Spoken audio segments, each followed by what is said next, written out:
how we doing? Glider or power? Power, sweet. What you flying? Find your nest egg. Alright, planes are starting to launch. That's not even trying. It was my first time in the 6 so I was like, I think this was a Humphrey. First contest or first national? Thought I liked that. Don't worry about it. Are you having fun? I am having fun. I'm reading. Coming back next year? No, I'm actually Oh, sorry.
With a piece in my hand and bloodshot eyes, I walked to the water for a last goodbye. He begged so much, it clouded my mind. One thing's clear, the man's gotta die. Might makes right, so he said, when he held all the keys over our head. I lived in that grip, but now he'll learn at the end with the tables turned. Lord, forgive me. Take me on down the river where the guilt can't find a red-handed sinner. On where the grave can't cry out, 'cause I done wrong. Down the river with a hand on a Colt and a finger on the trigger. And long before dawn they try to find me. So take me on down. Take me on down. Well, I sank that body by the riverbank. Caught a boat south, took off like a hurricane. With spotlights, dogs, hit the whole 9 yards. It's breathing down my neck and breathing hard. 2 weeks in a wild chase across the highways, mountains over 7 states. Found a man at the harbor, said that he could take me across the ocean somewhere far away. Lord, forgive me. Take me on down the river where the guilt can't find a red-handed sinner.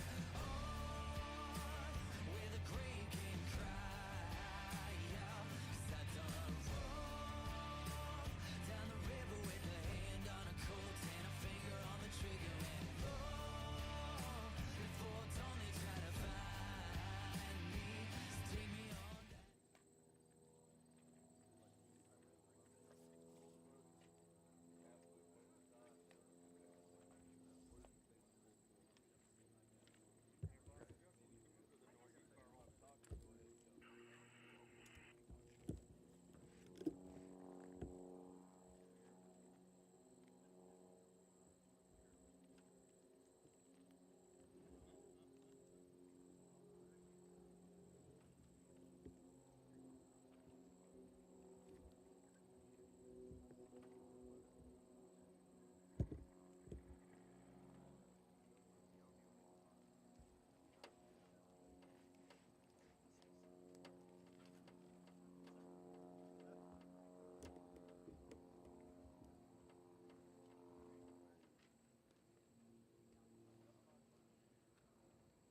Okay, folks, ladies and gentlemen, welcome back. For those who have been tuning in all day long to the 2024 U.S. National Aerobatic Championships. My name is Goody Thomas, joined by Forrest Fox. Just jumping into action here.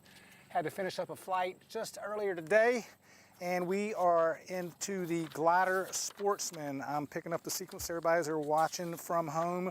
This is Marcus Rosenthal flying the DG 1000. As Marcus comes across the box, he is coming into figure number 2, which is a 1/2 of a half Cuban. As he pulls the nose around, setting the 30-degree angle down, which they do in gliders. There's a half roll as he comes back across the box into figure number 3 on this absolutely gorgeous day here in Salina. We have been absolutely blessed with beautiful weather as the DG 1000 comes across the top of the half loop, half roll, or Immelman in the sky. Coming across the box for figure number 4, setting up for a 1 1/4 turn upright spin on the right box. Winds have been pretty light and variable today out of the south. Density altitude not an issue. Feels more like in the mid 80s due to the high humidity. 1 1/4 turn spin done very nicely. Dropping into figure number 5. This is like a cloverleaf turnaround. Very interesting figure that the glider pilots are allowed to use in aerobatic competition, with the quarter roll finishing nicely on the x-axis, headed back to the north for a lay-down Humpty. The glider will pull to a 30-degree angle, half roll. 30 degrees for the gliders, pull back around for another 30-degree angle to finish the figure. Marcus is working the DG pretty hard today. Coming back across the box into figure number 7, a 180-degree turn.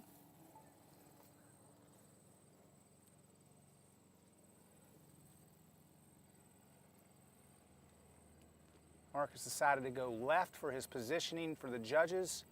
We're on the west side of the field today. The sun's sort of back behind us a little bit, making observation of all these pilots, the glider and powered Sportsman. Much easier, not dealing with the sun. Number 8's a full aileron roll. He's pushing forward on that stick to support the nose, continuing to roll left. Nicely done, Marcus Rosenthal in the DG 1000, as he does the 3 distinct wing wags, and out of the box he goes. Just coming up on 3 o'clock out here in Salina, Kansas.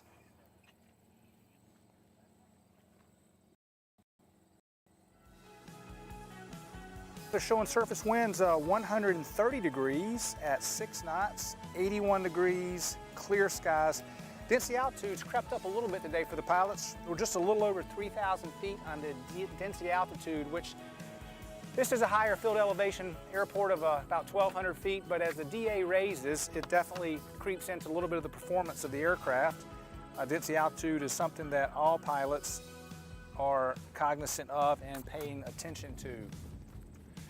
I did happen to see walking around the ramp, if for all our competitors that are here or anybody planning to come out, please send him a message or go by and shake his hand. But the Michael Guillen is here today. Join us. I saw him over the lift exhibit. One of our here at the U.S. National Aerobatic Championships. Mike and his wonderful wife, Karen, are well known throughout the air show industry. Michael, national unlimited aerobatic champion, mainstay in aerobatic competition and air shows throughout North America. Ambassador Aviation, please say hello to Michael. It's a pleasure to have him here observing all this wonderful flying. Thank you, Michael.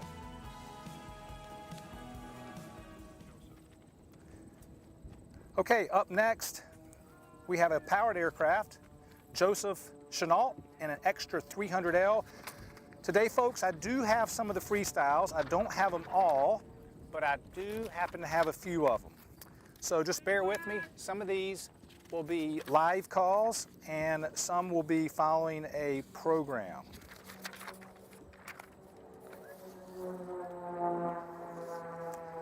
Joseph Chennault, an extra 300L. I'm going to call this live. 3 wing wags. Justin pulls the vertical. Aircraft is performing nicely as he caps off after the vertical up line. Going into the wind, setting himself up for a spin. Again, I'm calling this live. I'm not reading a card. I do have some cards, but not all of the pilots today, so I'll do my very best. Call as I see, half, 1.5. That was a 1.5 turn upright spin. Power's coming in, transitioning back over the nose of the aircraft. Headed back north into figure, going into his next figure. Justin pulls back on the stick. Joseph looking really good today in that extra 300L. Back on the vertical down line, transitioning from over the left wing to make sure he's vertical down, back to horizontal flight, coming back across the box. Plenty of energy as we go vertical. Capping off nice, crisp corner into a wedge figure. There's your 45-degree line, half roll. Back to level, end of figure. What does Joseph have for us next? It's like a half loop up, nicely done.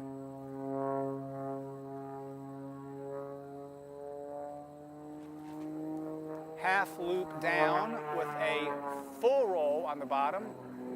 Visibility is unlimited today up in the sky for these pilots. Absolutely fantastic day for competition aerobatics. Kicks full left rudder, a little right aileron as that outside wing's trying to keep up with that left inside wing. The hammerhead turnaround, comes back to level flight, back across the box.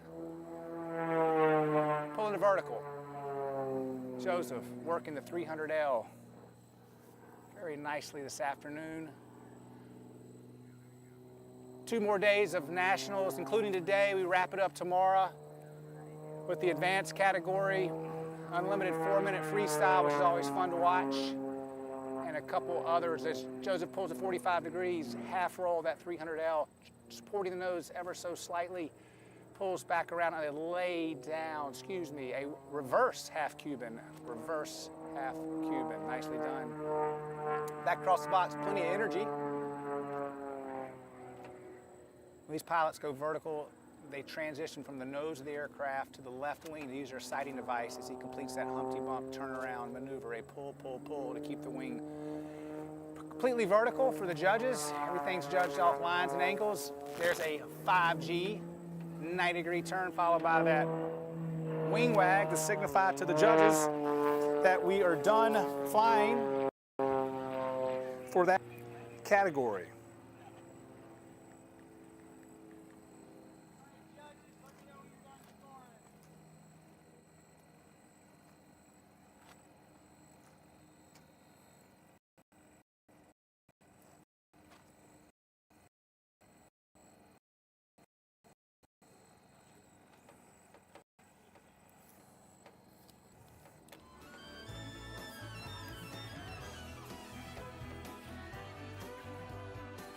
Again, folks, this would not lots of sponsors putting on the U.S. National Aerobatic Championships.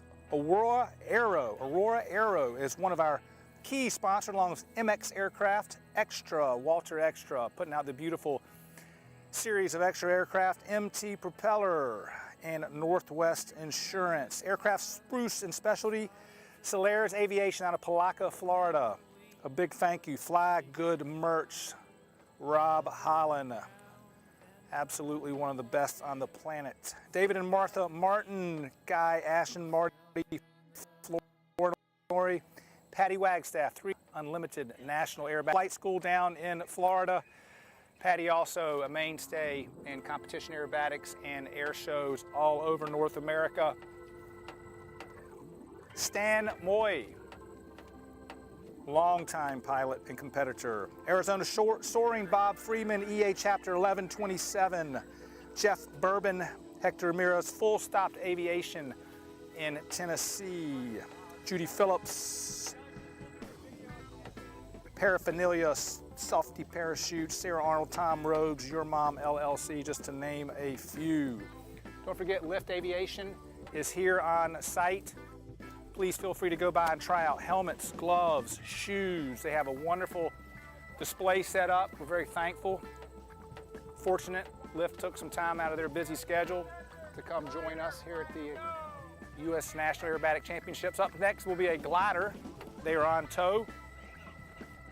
Be dropping in for the next competitor. It's been a wonderful week. All our volunteers work tirelessly. Continue to put this on. Shad Coulson, our contest director, CD as we call him, has done an unbelievable job as the glider is inbound. He is working sun up to sundown.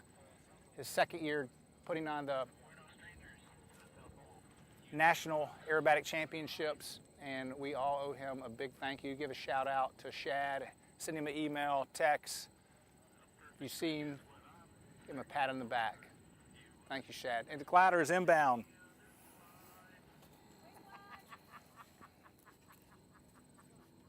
Off tow.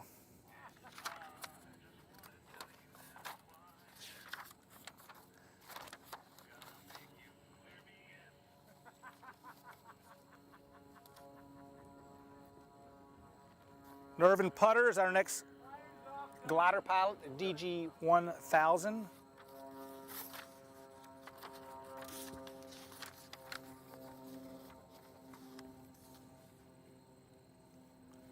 Again, the gliders are judged a little different criteria than the powered aircraft. Push the nose over, gain a little airspeed. Figure one is going to be a center box loop. The judges are looking for a start and finish and symmetry. As the beautiful DG 1000 comes over the top, zero airspeed, nice and quiet until the wind noise starts coming back around on the back side and the G's come in for the center box loop. Going into figure number 2.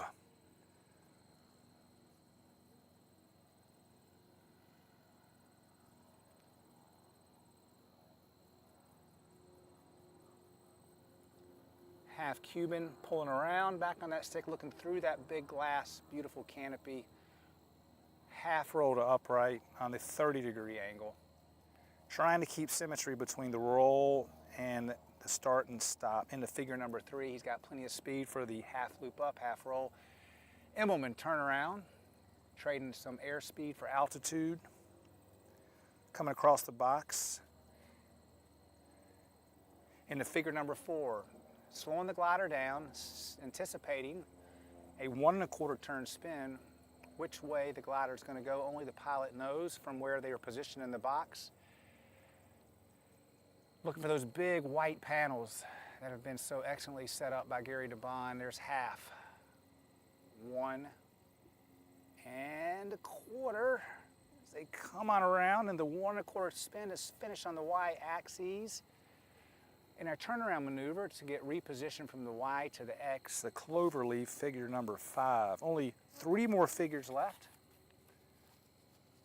About another 35, 40 seconds of glider flying for this particular sequence. Come back across the box, figure number 6, a lay down Humpty. The glider's going to pull to 30 degrees, set the line. There's your half roll, forward on the stick to support the nose to keep that 30-degree angle. Nicely done, pulling the nose back around, a little bit of G on the body to 30 degrees. Coming back across the box. Figure number 7, a 180-degree turn.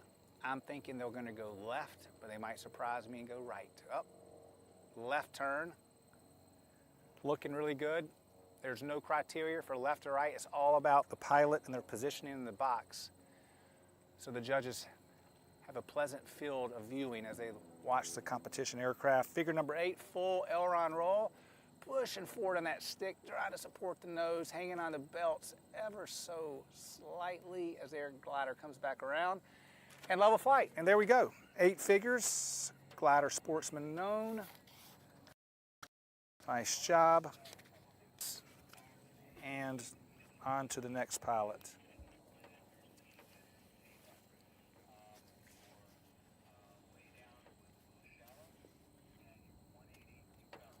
Again, a big thank you to Salina Chamber of Commerce, Salina Tower. They have worked all week long, making sure we are running a safe, coordinated contest with all our ground personnel, our starters, Doug and Dale, making sure when our pilots are lined up on the other side of the field that they're properly hydrated, fueled, oiled, they have the correct sequence, the correct direction of flight. This whole contest would not happen without all these wonderful volunteers. The FAA has stepped in to help to make sure we have our aerobatic box where we can safely and legally fly competition aerobatics here in Salina. Blue Sky Brewery, again, we're putting on a wonderful gathering on Tuesday night, medal ceremony. It's been unbelievable. They made a special brew that was very tasty. I think we all had a couple little brewery Acro brews. Also, Acro Brew Coffee, another big sponsor. We've been having a nice cup of joe from the Acro Brew Coffee in the mornings. Very tasty to start your day if you need a little caffeine. Very fortunate to have a nice cup of that to start off your day. Forrest Fox on video, Forrest Fox Productions has been on this camera from sun up to sundown every day, filming every flight that we are bringing back to your comfortable living room, back home, or your phone or laptop or wherever you may be. Big thank you to Forrest. Each year we continue to upgrade all our technology to bring even a better picture and information back to all those that couldn't make it out this year.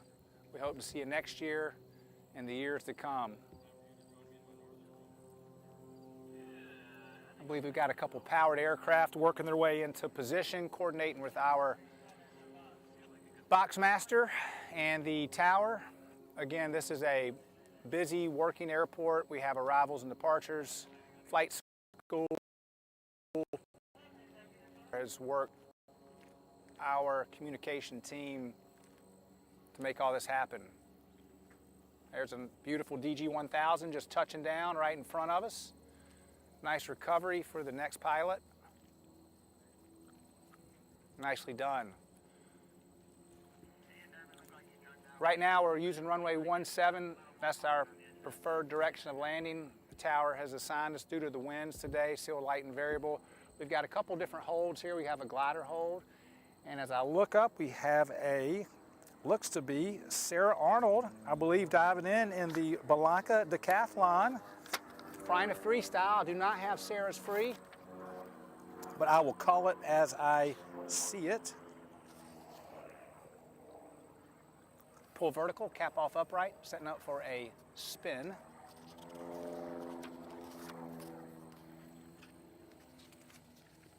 There's a half a turn, a full left rudder, stick back, half a turn, and a half. Wow, it was a 1.5 turn upright spin. Stick comes forward, opposite rudder, set the line, nicely done, power in, and she comes back across the box. Pulling to 45 degrees, half roll, just like a wedge, a reverse wedge, where she pulls the 45, half roll, continues 45, back to vertical, back to horizontal, into figure, as Sara is pulling back on that stick, vertical into her next figure. Coming across the box, hanging on those hooker harnesses, another one of our amazing sponsors here at the 2024 U.S. National Aerobatic Championships. She's pulled back on the stick, coming back across the box. Doing a fantastic job with her decathlon. Sara Arnold, everybody, back home. Humpty bump, that's a pull, pull, pull. Aircraft slows to a relatively around 60 or so knots. The pilot pops the stick, brings the nose all the way around to try to close that top of that Humpty where they begin the initial pop off the line. Pulling vertical for the full left rudder, hammerhead turnaround. Nicely done. Back to horizontal, coming through the box. Gorgeous day. Sara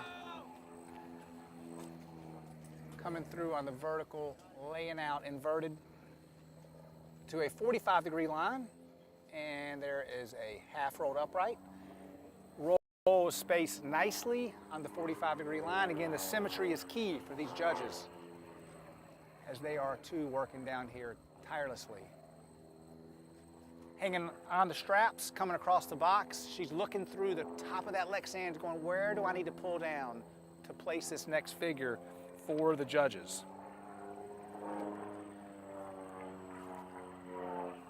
Looks like we're completing a 2-point roll. So she rolls upside down, supports the nose with the stick, hesitate, 1 count, rolls back upright, nicely done, Sara. There's her 3 wing wags. And she will recover, switch frequencies as she's instructed, and come back to land.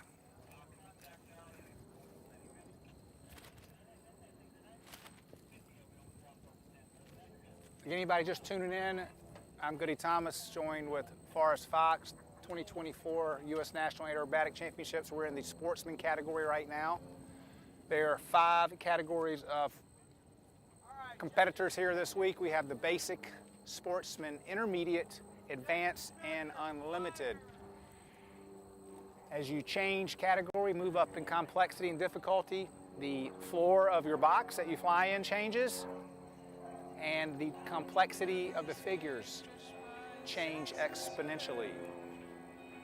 All kinds of aircraft we have here today: the Decathlons, Cetabrias, Pitzes, Extras, MX, Zlins, you name it, Christian Eagles. A couple beautiful Christian Eagles here. Bo and Mark are flying those airplanes, doing a wonderful job. I had the pleasure of talking to Bo for a very long time. He's flying a Christian Eagle that his father built, 1986 paint scheme. I was looking at it, finish on it. Wife are here. I believe they're from the Northeast area. He's been putting up some very good flights. But if you get a chance, if you come out and join us, take a look at those glider just coming off tow up top. They'll be momentarily dropping in. This should be Oleg. Let's call him Oleg S. He is flying a glider than the DG Fox 1. I don't know much about gliding. I'm learning, but I did notice it seemed the Fox was a little more maneuverable. Maybe it's a shorter wing than the DG 1000, just from what I'm viewing. A few things I've seen over the years.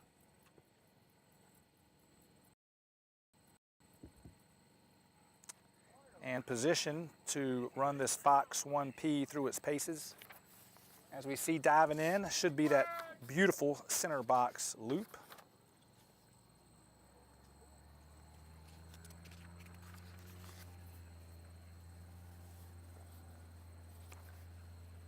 Nicely done, Oleg.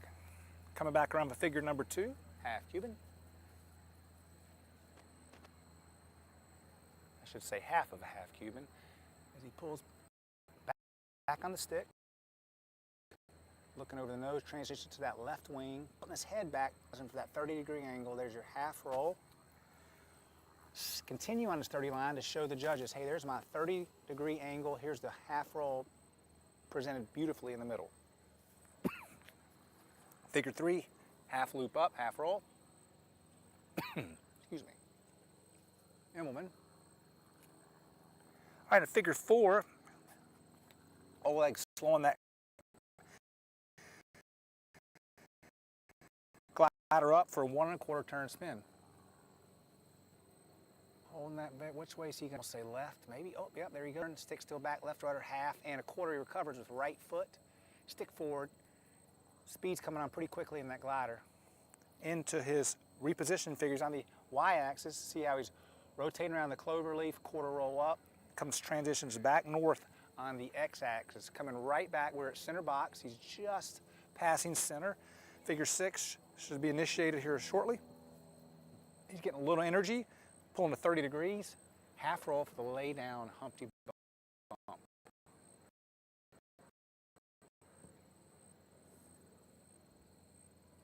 Supporting that nose very nicely. It's a 30-degree angle.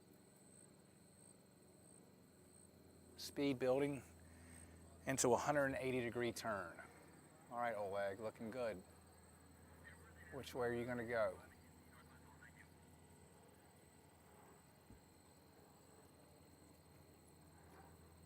Coming at us. Oleg's going right. Here he goes, coming back around, keeping it tight, keeping it inside that box, 1,000 meters cube. Into figure, full aileron roll. And end of figure and end of sequence. Nice job, Oleg. Come back around in recovery. I believe next on deck is Jonathan DeLone, everybody at home, in another super decathlon. I actually happen to have this sequence with me. I do have a few of the sequences. Thanks to Mary Beth Rudd back in the hospitality volunteer coordinators building, making sure this contest is running beautifully, along with her husband, Chris Rudd, longtime pilot, competitor, has a maintenance business, traveling the country, taking care of airplanes, aerobatic airplanes, longtime judge. He just came back from Poland with two of our unlimited pilots, Rob Holland and AJ. Chris was our team mechanic during the whole time over there in case any of our pilots had any problems. Rob and AJ working hard camps, a lot of their personal time and sacrifice to go over and represent the United States of America at the Unlimited World Championships. Rob once again won the Unlimited 4-minute freestyle World Championship. Excellent representation. If you see Rob walking around, congratulate him. Well done job, Rob. All right, folks, I'm looking around for our next competitor. I got him on base. This is John DeLone, and I do have his sequence, so I can call this exactly as should be.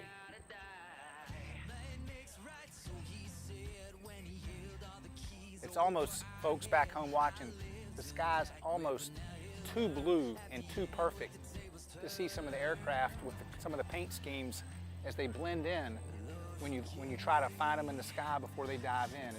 It's just spectacular. This has been one of the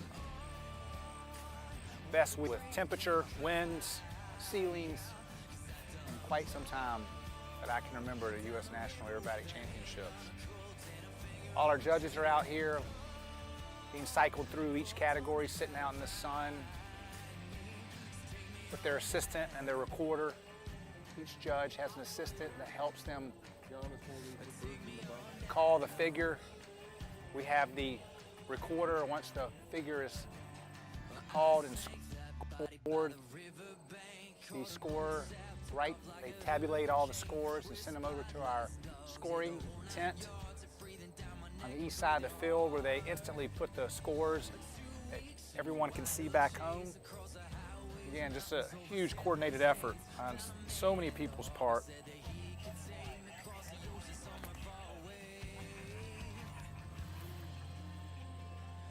Sounds like some of our people coordinating the flights are here on the ground. You can hear them chattering on the radio. They're having a good time. Everybody's just all smiles and lots of laughing, which is great. That's what it's all about. Everybody watching at home, the camaraderie, the people that make this wonderful sport up. I don't know many sports in the world you come out to do and everybody tells you how bad you are or wants to help you out, and people are still shaking hands at the end. It's pretty awesome. And I'm joking on some of that, but it's pretty awesome. You know, if somebody has a problem, everybody's reaching out. You can borrow my aircraft. Here's a spare magneto. Here's a glass of water. You know, what can I help you with? Here's some tape. So it's a wonderful group of people. If you ever have a chance to become part of IAC, come to one of these contests. It's a wonderful group of people. I've had the pleasure of being around a lot of these folks for many years, and they'll give you the shirt off their back. All right, we're still waiting for John DeLone. I just got a report. Sounds like there's some birds in the box. So we definitely don't like to mix airplanes and birds. So once the birds decide to just sort of move on, we'll get next aircraft in. But that's definitely a safety issue. As anybody at home can imagine, airplanes and birds don't mix, especially a lot of these airplanes are fabric airplanes. And you know, a bird can do a lot of damage. We have wooden propellers and these plexi-type windshields. And so some pilots do wear helmets. That's the personal preference. There's helmets, there's headsets. There's headsets with certain types of harnesses on them. Another popular headset, Clarity Aloft or Halo, they make some very lightweight headsets pilots use. So that's more of a pilot preference. I believe our aircraft is on base, and looks like they're going to give it a shot. The birds decided to scoot on out of here. This is John DeLone, and I'm going to call out his freestyle, diving in the Super Decathlon built by American champion. Figure 1, pull vertical, set vertical line up, cap off upright, end of figure. Figure 2, 1.5 turn spin, do an exit going back north. So let's count these turns together at home. Everybody watching, powers back, left rudder, half rotation, half rotation. One more to make 1.5 rotation. Nicely done by John. Coming back across box for figure 3, a pull, pull, pull Humpty Bump. Pulls back in the stick, sets that vertical line, popping off the line, pulling back around, almost you feel a little buffet if you were in the airplane, a little buffet on the wing as he sets that vertical line back down into figure number 4, which will be a wedge. It's going to pull vertical, set the vertical line, pull back around to 45 degrees. Remember, in power we use 45-degree angles. It's going to set that 45 line in a half roll, and then back to upright. As we come back across to figure number 5, right box, a half square up. Setting that line just ever so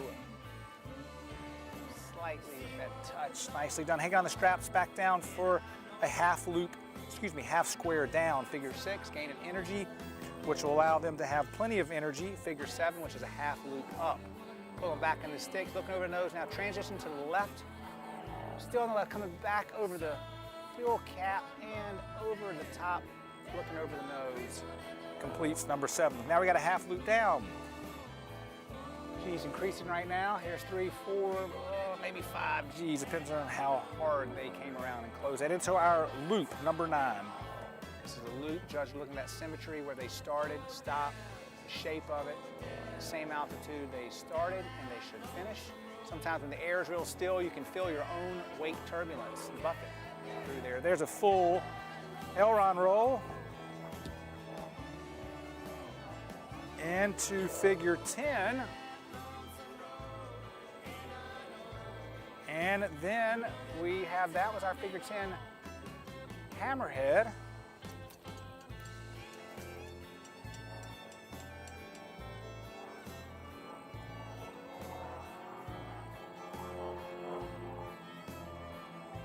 Another aileron roll.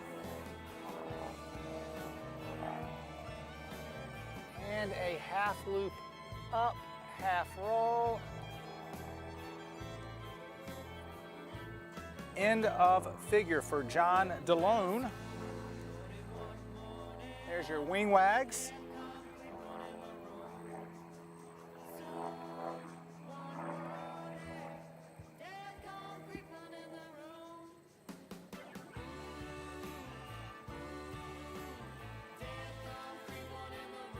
All right, John DeLone's recovering, coming back around.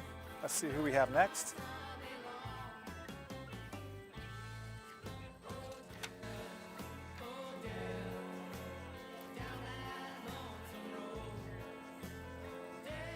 think I'll...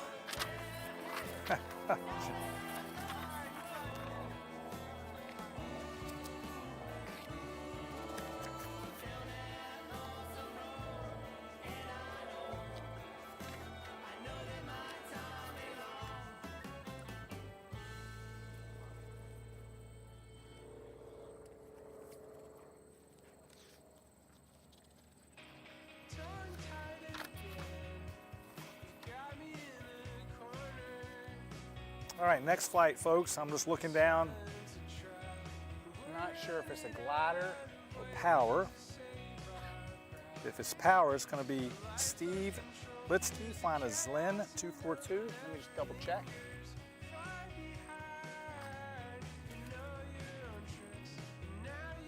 Again, the United States Air Force Academy is out here with their gliders, our future of military pilots.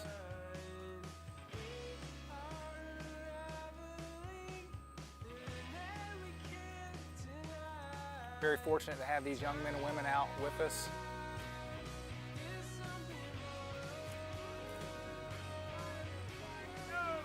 Okay, just got word we've got a glider next. They'll be flying their known sequence.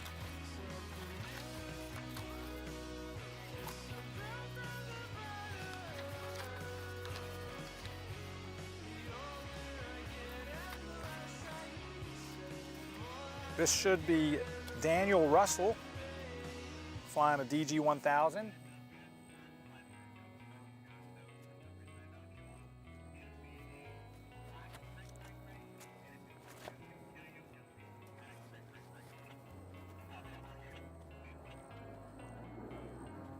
Nice citation jet departing the area to the south.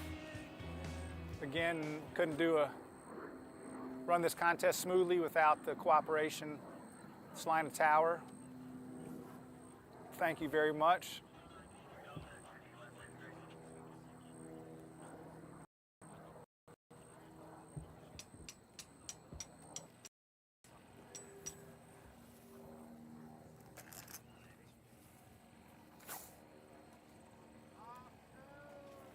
All right, the glider is off tow, working their way inbound.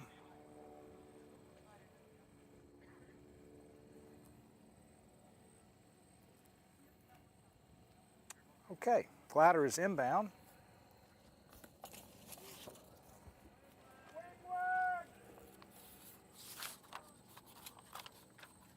Again, this is Daniel Russel, DG-1000. Figure number one is going to be a center box loop.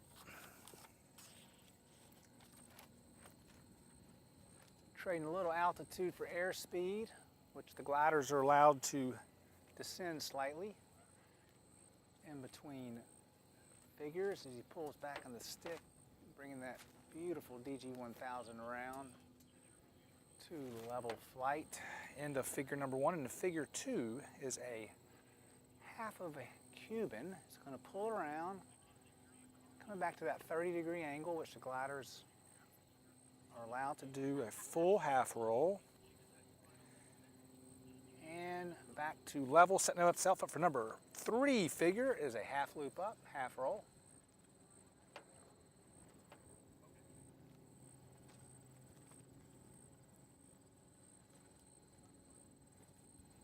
Nicely done. Back across the box in a figure four, slowing the glider up, slowly bringing that nose up, maybe a little speed brake action. I don't know their technique to get that slick machine slowed up as they fly into the wind to set themselves up for a 1 1/4 turn spin. There's no throttle to pull back, so they're just getting this sleek machine slowed down to kick in whatever rudder. We're going right. There's a half a turn, one rotation and a quarter. Into figure five is our cloverleaf turnaround.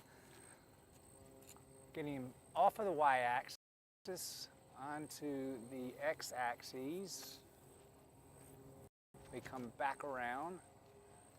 On the west side of the box, closer to the edge, still in the box it appears to me, for the judges to get a good view of the DG-1000. We're going to lay down Humpty Pull to 45 degrees. for that half roll lay down Humpty.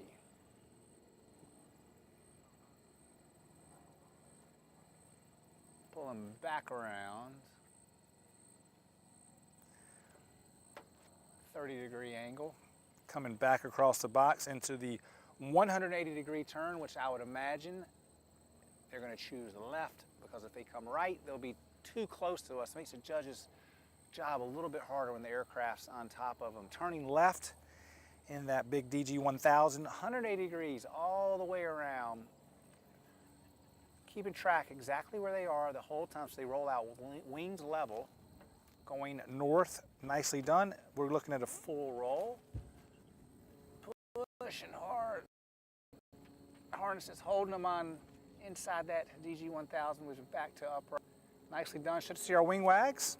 And we are done with the glider. Nice job.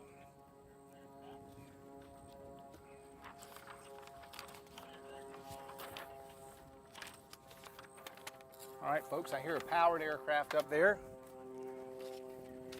We will see who this is going to be.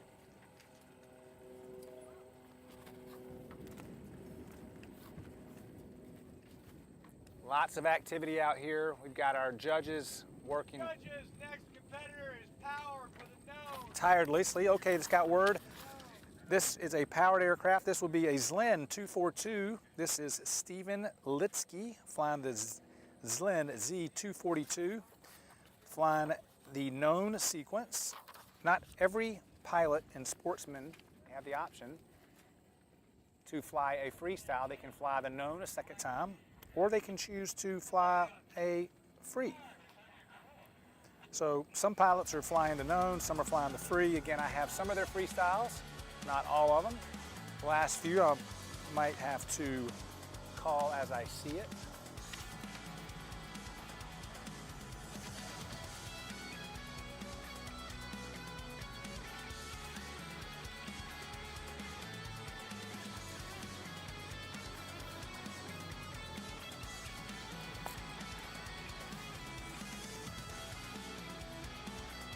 Again, it's been a great week out here. So many wonderful sponsors. Arizona Soaring, Bonehead Composites. Champion Rob Holland, one of the best on the planet, loves the Bonehead Composites. Definitely a helmet of choice for Robbie. Champion Aerospace, those spark plugs are running a lot of our Lycoming motors. Hooker Harness, Lift Aviation, Light Speed Aviation. Comes in the sequence. Figure a pull, Humpty. Lynn's unique airplane as he finishes figure number 1, pull to 45 degrees.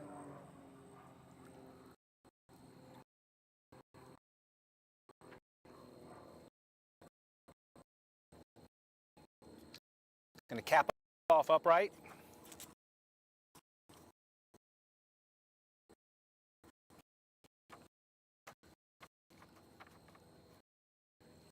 Setting himself up for a 1 1/4 turn spin. There's half. 1 and stops here, stick forward. Air wide. Turn around and pulls vertical. Checking that sight to make sure he's kicking full left rudder, slight right aileron for that fast wing. Setting the vertical into a pull vertical. Laying out to for the half roll. Nose coming down a little bit there. Speeds increase. Into figure number 6. Plenty of smash for half loop up, half. And now we're into figure 7. This is going to be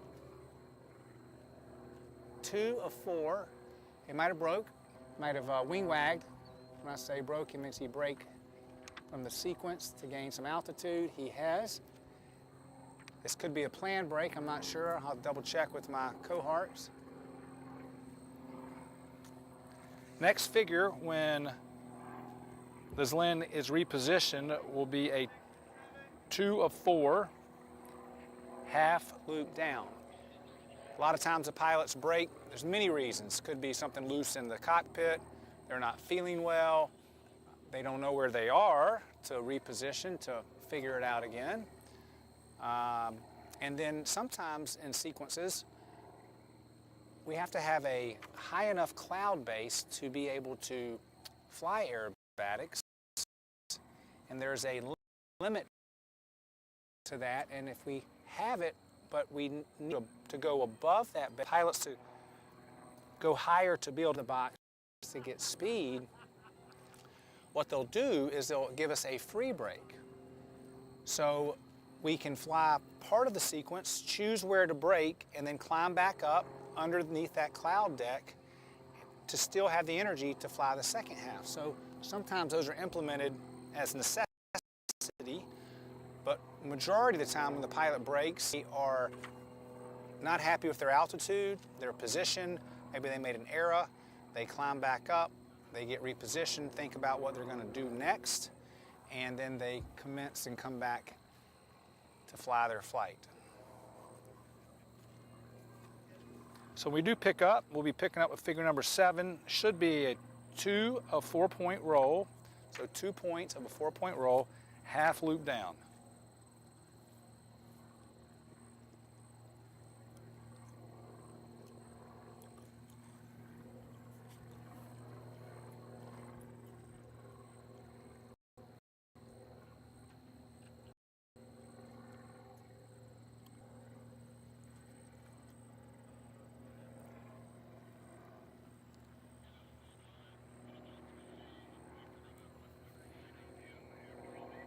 Alrighty. Again, this is Stephen Litsky and the Zlin 242. Looks like we should be starting here soon. Well, maybe not. Nice and cool up there, 3,000 feet or so. Getting a good view at the box. Maybe just trying to get himself repositioned to come back in.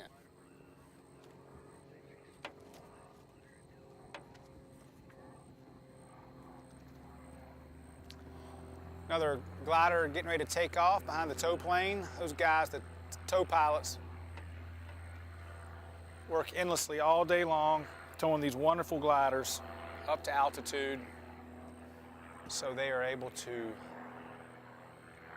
take a shot at flying in the box here at the U.S. National Aerobatic Championships. All right, folks, as Lynn's repositioning, maybe you can go grab a nice cold lemonade, Coca-Cola or something there at the house. Pack of crackers or something. I'm actually starting to get hungry, but I know tonight we'll gather to have a good meal and have some awesome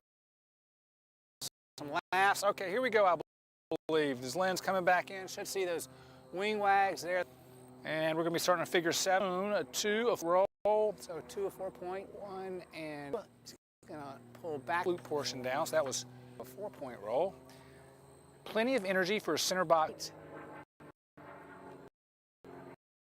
Center box loop should be coming around nicely, and that's Lynn pulling back around the stick, looking very good.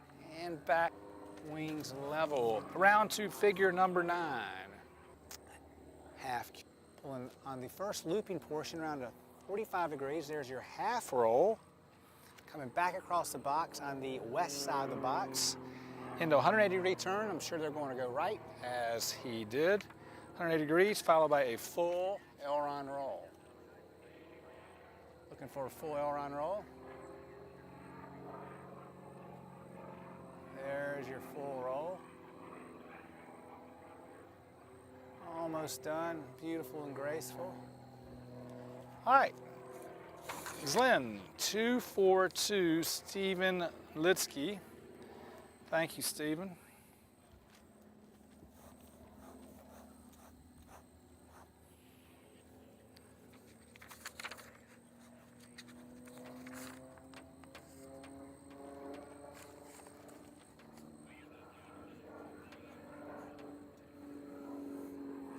Okay, folks, only a few more gliders to go, and then we will continue the rest of the category with powered. We're intermixing these two categories to keep moving and get all the flying in. You got to remember, we've got people from all over the United States and Canada that have traveled thousands of miles planes. So we want to make sure when everybody, doesn't matter what category you fly, that you get your opportunity to fly. People have put a lot of time practicing and training at home, spent a lot of money. Some of our competitors have built their own airplanes. So we want to make sure we get the flying in. So what we'll do sometimes is combine categories of glider and power to keep the flying going continuously and to maximize our day. We only have so much daylight that we're legally able to fly aerobatics. So there's a lot of coordination to make sure we get all the pilots in. I think Shad is doing a wonderful job, our contest director, to keeping this thing going. And again, we've had no hiccups with weather whatsoever to make it run smoothly. And I think I have to say it so seems to all the pilots are where they're supposed to be when it's time. Before every category, we have a briefing for whatever category you're flying. The pilots are there. The judges are there. We want to make sure everybody's on the same page, and then everybody goes to their position and we get the category running.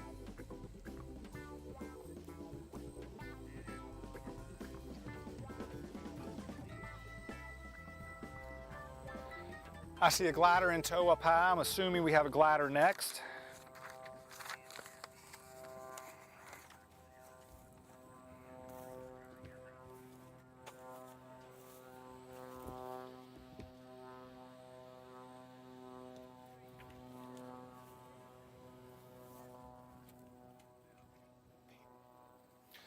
Okay, next glider pilot is Payton Nyunn, flying a DG-1000.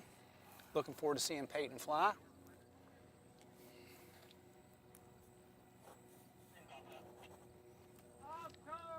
Payton is one of 3 more beautiful gliders to go today. So Payton's off tow up there. She was towed up to altitude.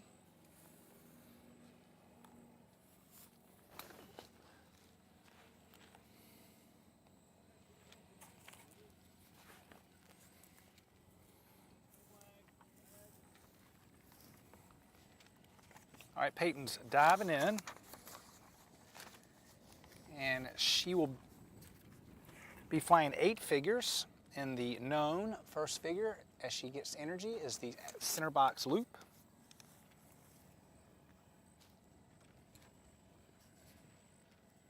As she comes back around, airspeed increasing, she'll be going into figure 2, which will be on the right side of the box. A half Cuban. 1/2 of a half Cuban, I should say. Pulling back around on the stick, setting that 30-degree angle. Half roll.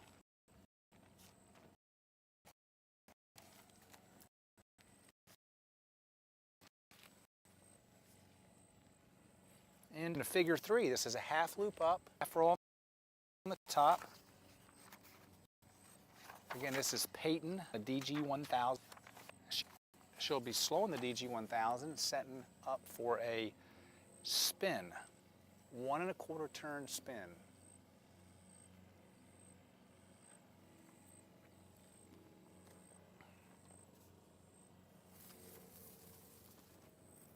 Slowing the aircraft down.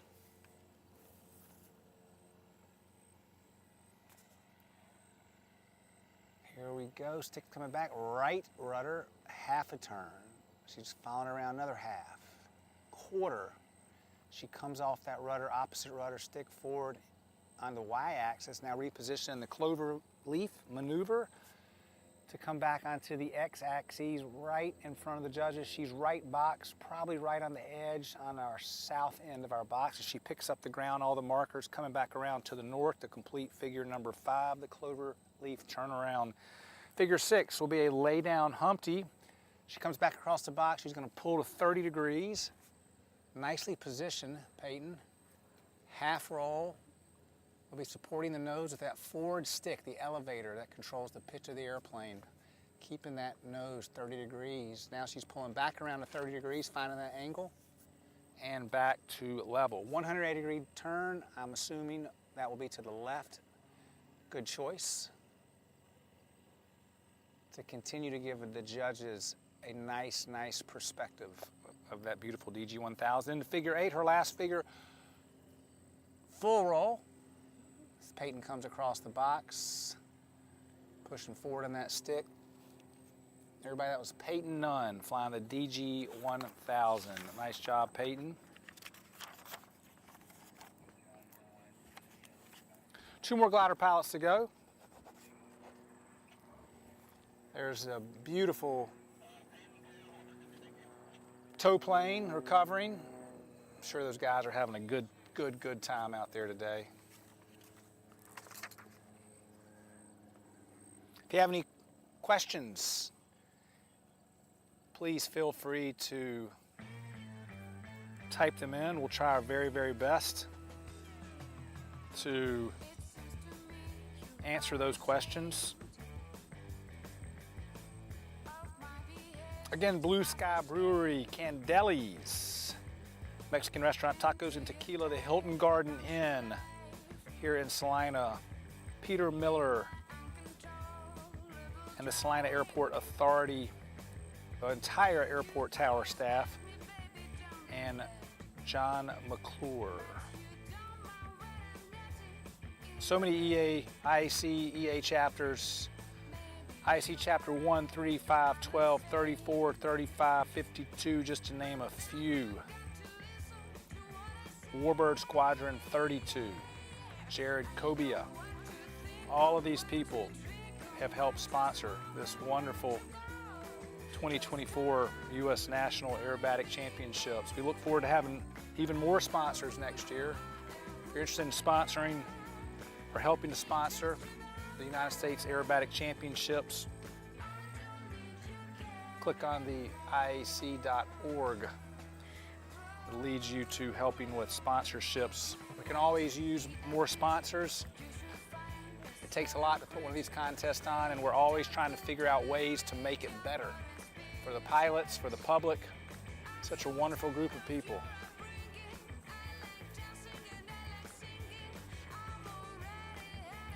Cool jets taking off down low, maybe some kind of military trainer keeping it on the deck in the distance over there off runway 17. Pretty awesome. We had a couple of A-10s roll through here, leaving out, headed to an air show this weekend. Not really sure where they were going, but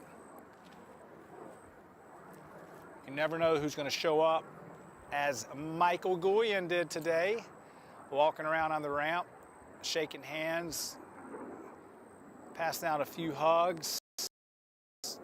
Last time I saw him, he was over there at the lift tent, talking to the lift guys. Lift Aviation, again, has set up a wonderful display.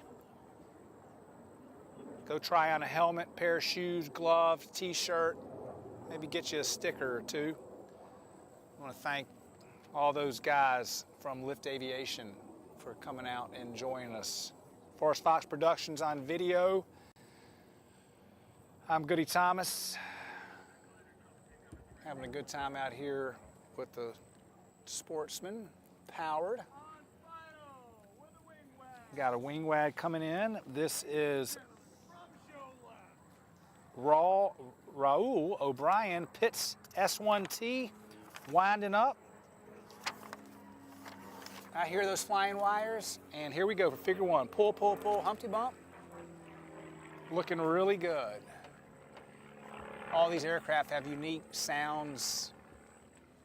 One thing I love about the S1T, small little single seat pits, the flying wires that help support the wings, have a unique hum to them as we complete figure number 1. In the figure 2, 45 up line, that'll be the end of the figure, into a 1 1/4 turn spin. Power's coming off. There's a half turn. 1/2. Oh, here comes a glider right by us. Beautiful. And 1 1/4. On the y-axis into figure number 4, a hammerhead turnaround. We pull vertical. The torque of the engine is going to try to start torquing that wing around, so you come in with a little opposite aileron, full left rudder, and around we go for the hammerhead turnaround. Quarter roll down, back across the box for figure number 5. Into the wedge figure. Pulling vertical, setting that vertical line, looking off that left wing, kicking his head back far as they can look, picking up the ground of the horizon, 45 degrees, checking that sight. There's your half roll back to level into figure 6, half loop up, half roll, the Immelman turnaround, made famous many, many years ago. Into figure 7, 2 of 4 points of a 4-point roll. 1, 2, and half loop down. Coming back around into the center box loop. Working that S1T really hard today. Beautiful day here. Coming back around on the stick, keeping the symmetry of that loop ever so nice so they get that wonderful score from the judges. Into figure number 9. Half Cuban, pulling around. Pulling all the way around to 45 degrees, setting that line. Half roll, back to upright into a 180-degree turn. There's a 180-degree turn. Pulling hard on that stick, coming around, looking, where am I going to stop this? 180 degrees and wings level, and a full roll to complete the sequence. Nicely done. Raul O'Brien in the S1T. Lots of different aircraft out here today in the Sportsman category. Of course, we've seen the gliders. And we have a lot of different powered aircraft. We have Pitt's S111B. We got the Extra 300L, the Cathlon, Citabria. There was a Pitt's S1T. We have the new generation Extra NG from Walter Extra. RV14 by Stephen Thorne, another Canadian, wonderful guy. Flightchops.com, if you ever get a chance to check out some of Stephen's work. Stephen Thorne with Flightchops.com. A wealth of information from Stephen. Very nice guy flying that RV14. We've got the Game Bird, Philip Steinbeck, over in Bentonville, Arkansas, selling and building the Game Bird GB1. A couple Game Birds here. It's been a pleasure to watch these Game Birds fly. Philip, longtime competitor, aerospace genius, has continued to put out wonderful products. Christian Eagle 2, Pitt's S2B. Christian Eagle 2 was made very popular by Gene Soucy, Charlie Hillard, Tom Poberezny, Eagles aerobatic team.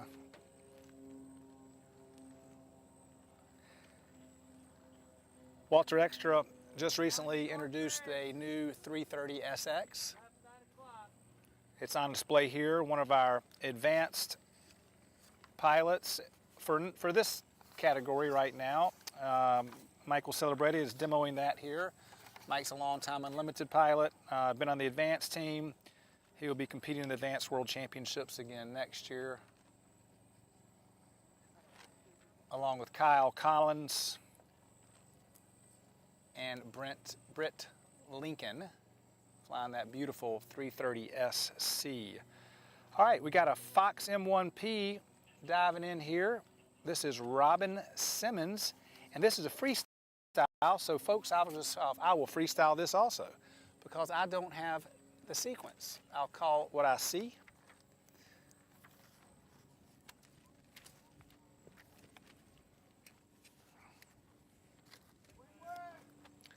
There's some beautiful wing wags.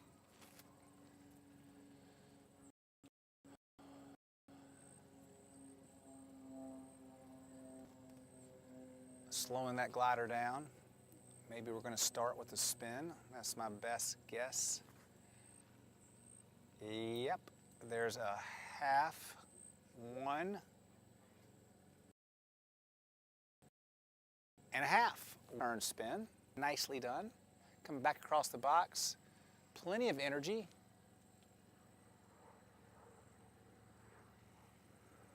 As we set a 30-degree angle, nice rapid roll rate. Sets that 30-degree line, very crisp. Back around, looks like a reverse Cuban. Full roll. Robin's spot on right now, looking good, Robin.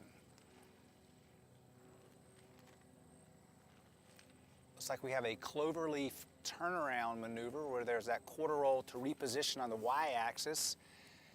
My next hunch is the next figure will get them back on the x-axis as we come to the judges. Nice 90-degree turn and back to wings level. Coming back across the box to the north, pulling that glider to the vertical. Believe we have a Humpty bump. Yes, we do. Nice up and down lines. Transition to the next figure. Hammerhead turn around. Left rudder. You'll notice sometimes these gliders will pivot left and pivot right because they don't have to worry about the torque from an engine up top trying to twist the airplane as the airplane comes to zero airspeed. And then also that outside wing starting to try to fly a little faster in the inside wing. So most powered aircraft, nicely done on that looping figure. Robin comes across the wing wag. Tend to always do hammerheads to the left. You don't see very many aircraft do hammerheads to the right, with the exception of the Sukhoi, which had a radial engine, which has a radial engine on it that turns non-conventional to our Lycoming piston engines here in the United States. So you push right rudder when you go to take off, when you go to do a hammerhead and a glider, any of that factor. So some pivot left, some pivot right. If you can pivot the hammerhead into the wind, that also helps the aircraft pivot around nicely. You'll see that whether glider, power, if they can, they'll always try to do the hammerhead where they're pivoting the nose into the wind instead of downwind. So it doesn't tend to look like it's flying over the top as much, which can be a deduction. Okay, Robin's gonna come back around and recover here. And let's see, I think we just have one more glider after that. Again, beautiful day here. That was Robin. Yep, we have one more glider to go. If anybody at home, family of Gavin McCormack, Gavin will be our last glider pilot, and then rest of our flights will be powered aircraft. Our next powered aircraft is a NG. That's going to be Trevor Smith. I will be told momentarily if we have power glider next. If we have power, this is going to be Trevor Smith and an NG.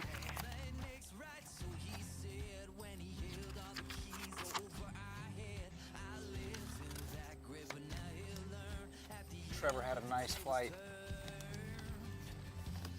yesterday or the day before when I was watching these awesome Sportsman pilots. Okay, I believe this is Trevor Smith diving in, and he is inbound. 1 wing wag, 2 wing wags, and 3. Trevor Smith, everybody, in the extra NG aircraft, new generation, coming across the box, lots of energy. Nice corner, pulling around, setting that vertical line. Good 7G corner. Feeling every single bit of that as he caps off upright into figure number 2, 1.5 turn upright spin. Power's coming off, half rotation, full left rudder's in, half, starting to recover with that right foot, stick forward. Power's coming in. Trevor's coming back across the box for a full roll. It's gonna happen quick. Very fast-flowing aircraft. End of figure 4 is a wedge figure, pull vertical. Trevor's flying that beautiful NG vertical, looking at that left wing, transitioning over across his nose to the ground/horizon, picking up 45 degrees, 2 a 4-point roll, end of figure, plenty of smash energy for figure number 5, which is a hammerhead turnaround. Pulling vertical, penetrating through 1,500 or so feet of altitude. So you'll see that full left rudder, right aileron, stick going forward, set the vertical. He's looking at his left wing to make sure he's perfectly vertical down. Quarter roll coming back on the wide will happen quick. And immediately into figure 6, pull, pull, pull, Humpty. Pulling back around, pulling over the top, looking through that top of that canopy back over the nose of the aircraft. And this is going to happen quick. Into figure, a 90-degree turn. 6G pushing him right in that seat, and he pulls around right in front of the judges into a half loop up, working the box very nicely. Trevor Smith right over top of us as he completes a half loop up. He's going to see a 2-point half loop down. Oh, excuse me, half square down. My mistake. He is right on track. Looking good. 2 half squares in a row, so he's looking good. He did figure 9 into figure 10. He's right on track. Flying a very nice sequence. Lays out upside down. Now we'll see a 2-point roll, half loop down. 1, 2, working the front edge of the box, ever so close to us as he comes around his half loop. Into figure in a 270-degree turn. He's going to go to the right. 6G's pushing him in the seat. He's feeling this. Oh, it's a tight, tight turn. Trevor Smith. Nice flight, buddy. And there's our wing wags. Again, Trevor Smith in a extra NG, tight, nicely flown sequence.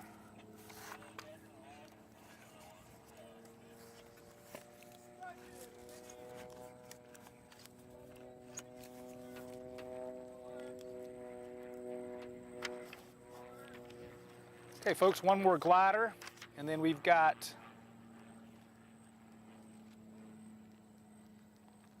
$17 Sportsman pilots yet to go. Long day of aerobatics. Lots of fun, having a good time out here.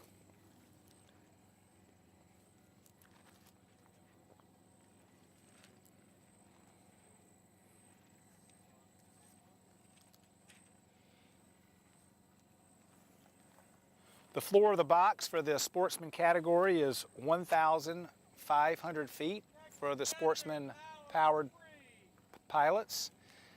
So they have no lower than 1,500 feet. And if they go below 1,500 feet, they will be subject to a penalty. And if they go really low below 1,500 feet, they can be disqualified. And that goes for any of the categories. There's a bottom of the box. You don't want to go below the bottom. You don't want to go really far below the bottom. Not only a safety issue, but you get disqualification. And so every pilot is very cognizant of this. They plan their sequences, they rehearse them on the ground, they think about altitudes, they think about the temperature of the day that can affect the performance of the airplane and the power of the airplane. So that's a very important aspect as every pilot plans their flight. But right now, what you're looking at is 1,500 feet is the minimum altitude that these pilots are allowed to come down to.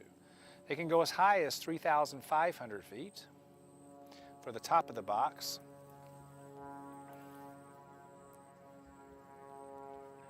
One little fact as far as the top of the box I can pass on to you, which you might find fascinating, anybody listening at home. In 2009 at the World Championships in Silverstone, England, we actually used a military tracking tool that would let us know if the aircrafts were out of the box. Hi, all right, we're coming into our next pilot. We're a powered aircraft. This is Mr. Dick Swanson flying that beautiful decathlon. I do have Mr. Swanson's sequence here as he comes into a 1 1/2 turn spin. He's coming back across the box for a reverse wedge. This is Mr. Dick Swanson as he does the half roll on the 45-degree line. He's going to pull back around to the vertical down, coming back across the box. Nicely done. Into figure 4, which is a half square loop up.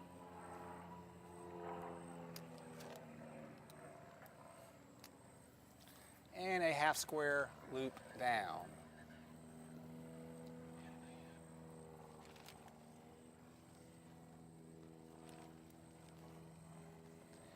Into figure 6 is a pull, pull, pull Humpty.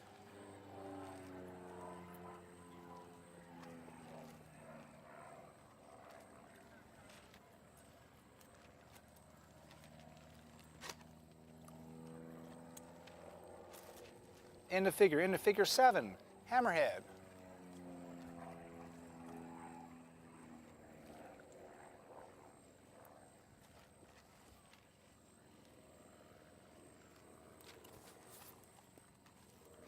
Nicely done, Mr. Swanson. Figure 8, back across the box into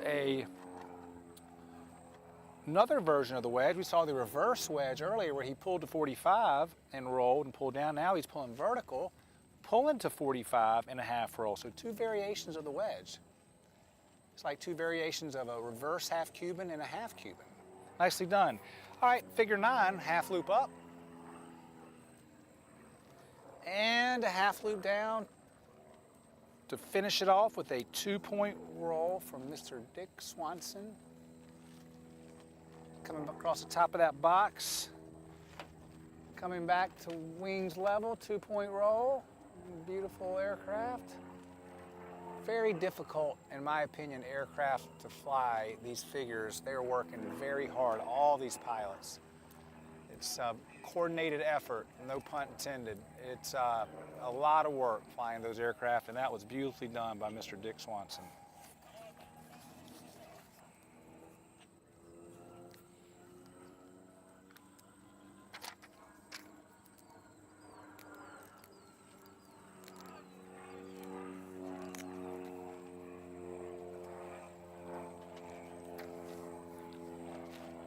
Again, folks, those just tuning in with us, we are at the United States U.S. National Aerobatic Championships in Salina, Kansas. Beautiful day here, clear sky, 81 degrees, winds light and variable, only about 140 at 7 knots here on the surface. Density altitude has come down a little bit for us, just a little over 3,000 feet, 3,117 feet. We've been flying all day. Started out with the intermediate category, followed by unlimited, and now sportsman, glider, and power. Having a good time, about to wrap up nationals. After today, we have one more day of exciting flying tomorrow. And we will wrap it up with our banquet, and then everybody that can will try to get in their little flying machines and make it back to their home airport. People will travel from all over the country, and including our wonderful Canadians who, actually we have a Canadian here that just finished up in the unlimited category, Luke Pinner. First time moving into the unlimited category, a very accomplished pilot, flight school in Canada. As our glider is up there on tow, we'll be coming in for our last glider pilot, but Luke ended up finishing 2nd place in the unknown flight. Congratulations to Luke Pinner, and a 3rd place overall. So congratulations, Luke, very well earned. It's been a tough week of flying, and if you see Luke, be sure to reach out and congratulate him. Okay, folks, last glider. Got the glider off tow. Hear that glider plane off in the distance. And this will be Gavin McCormack flying a DG 1000, I believe another one of our awesome United States Air Force Academy cadets. Mark Maticola keeps these cadets in line. He has been a mainstay of the United States Air Force Academy for 20 plus years. Wonderful individual. He is actually chiefing our category as I speak in the sportsman category as Gavin comes in the DG 1000. This is our last glider of the day. This will be a center box, full barnstormer all the way around. Beautiful loop by Gavin McCormack. Not sure where Gavin's from, but I do know wonderful Air Force Academy cadet will one day be defending our country. So thankful for all these cadets. As we go into figure 2, 1/2 of a half Cuban, pulling to that around to that 30-degree angle, half roll. So beautifully done. Back across the box. Into figure number 3 as a half loop up, half roll.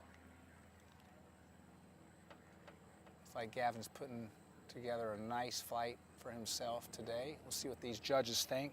It's such a subjective sport. We have criteria, but it's all subjective. So let's hope these guys are seeing what I'm seeing as Gavin comes across the box for a 1 1/4 turn spin, slowing that DG 1000 glider up as best he can. For that wing decides to not fly anymore, and he'll introduce aft stick and rudder. He's going right. There's a half a rotation. He's counting 1, and he said, there's a 1/4. I'm stopping the rotation with opposite rudder, stick forward. Gaining speed as he comes across for the cloverleaf turnaround on figure 5. He'll change axes from the y-axis to the x-axis. And there's a 1/4 roll as Gavin is coming around. All right, Gavin. Gavin should be on the x-axis. He is not, so let's see what Gavin does. Okay, Gavin goes, hey, you know what? I'm not where I'm supposed to be. And believe it or not, you think, golly, you have that much time to think, but he does. He's got altitude, he's in a glider. They've planned for this, so what he's gonna do, figure 5 didn't quite work out like he had planned, which happens in competition. So he is regrouping and he's coming back around and he's gonna set himself up for figure number 6.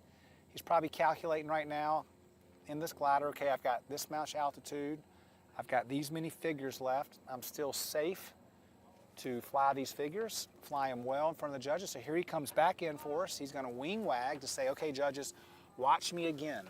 Watch me again because I'm ready to fly now. So that's what he just did.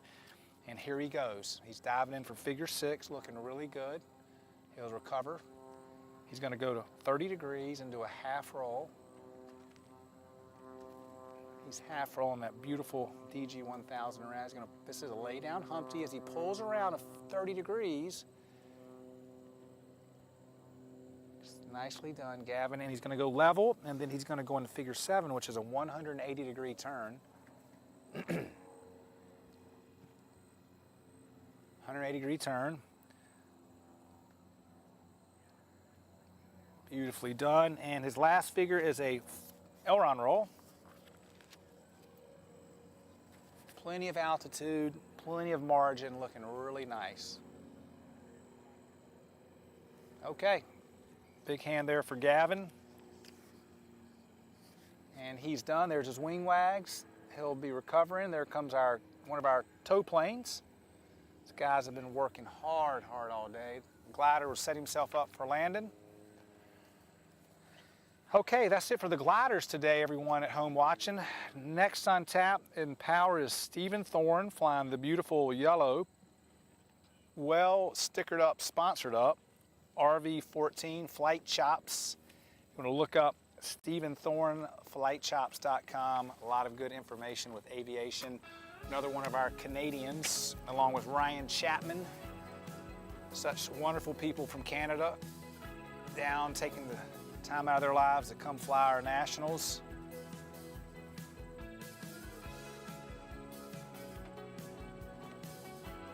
Nationals wraps up again, as I was saying, tomorrow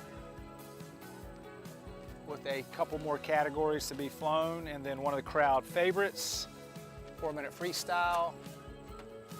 Of course, Rob Holland just coming back from Poland at the World Championships, just won the World Unlimited 4-minute freestyle championships.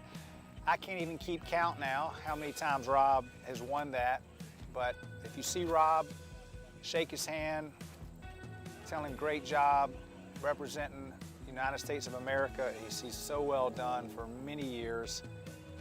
AJ Wilder, another one of Rob's teammates.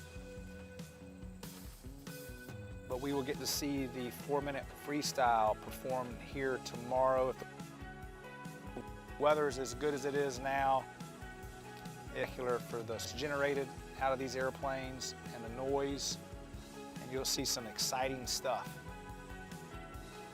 And the 4-minute free, and that'll come to a close for the 2024 U.S. National Aerobatic Championships tomorrow. Thank you again to everybody, volunteers, sponsors, Airport Authority, Chamber of Commerce for Salina.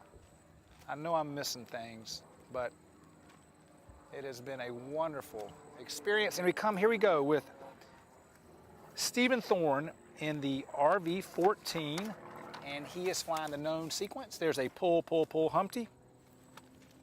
Stephen's come back around, he's gonna pull 45 degrees to draw a 45-degree line. It's gonna cap off upright. Power's coming back as he knows he's got the 1 1/4 turn spin coming up. Wind's starting to pick up a little bit down here. I don't know how it is for Stephen up there. There's half, 1 1/4 turn. Stephen's on the Y, he's gonna be coming at us. He knows he's gonna start pushing this edge, so he's gonna go quickly into figure number 4, which is a hammerhead. Pulls back in the stick, flying that airplane RV-14 all the way up. Hammerhead turnaround, 1/4 roll down. Nicely done, Stephen. Coming back across the box. Into figure number 5, which is a wedge. He's gonna pull vertical. Set a 45-degree line. Perform a half roll on this descending 45-degree line. Here's your half roll. And end of figure. Coming back across figure number 6, half loop up, half roll on the top, the Immelman turnaround. Stephen's got a nice big tinted canopy on that airplane. Beautiful airplane if you get a chance to take a look at it. Very well equipped. He comes across the box. 2 of 4 points on 4-point wall. 1 and 2 half loop down. Coming back around into the center box loop. Plenty of speed for Stephen in that RV-14. He comes back through the center of the box. And coming back around for the center box loop. Looking ever so nicely.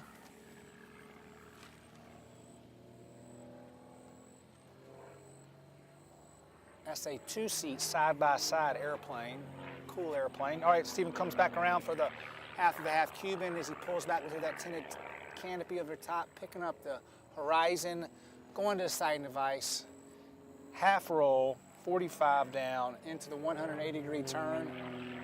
G's coming on his body as he's looking, find that 180-degree spot to roll wings level to get the judges to score him what he hopes will be on that score sheet. And we come around for a full aileron roll. And end of sequence for flight chops, Stephen Thorne, Canadian, RV-14. Stephen will recover. Okay, folks, rest of the flying is going to be all powered aircraft. Gliders are done today. The only reason they're done is because that's all the gliders we have. So we're just going to finish out this awesome day with powered flying in the Sportsman category. This is going to be Tyler Sperry up next, flying a freestyle. I'll check my paperwork. I believe I have Tyler's paperwork in front of me. And he'll be flying a American Champion Super D, as we would say, or Super Decathlon. Let's check my paperwork here. There's Mr. Swanson's. Let's see, I just might have it. Yep, I got Tyler Sperry's paperwork. He's up on deck next, flying a freestyle.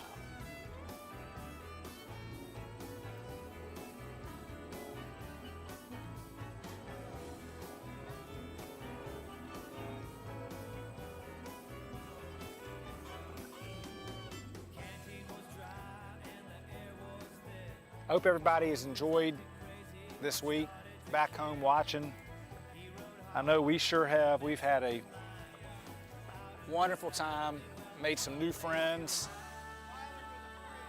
lots of good laughs, some good flying. I'm sure everybody's looking forward and already thinking about next year. I know we're going to continue to upgrade our systems and our production and videography and communication, you name it, to continue to bring just first-class commentary, videography right to your home. For the years that competitors can't make it out, family members just want to watch, busy with life. Everybody's got a busy life. Fit in fun hobbies like this. What a cool part of aviation. Aviation's so vast, from aerobatics to warbirds to backcountry flying to gliding to flying off the water, military jets, corporate flying, ultralights. The list goes on and on.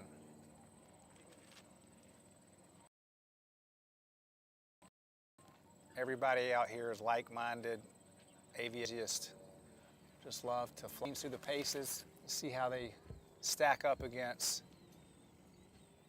other competitors throughout the country.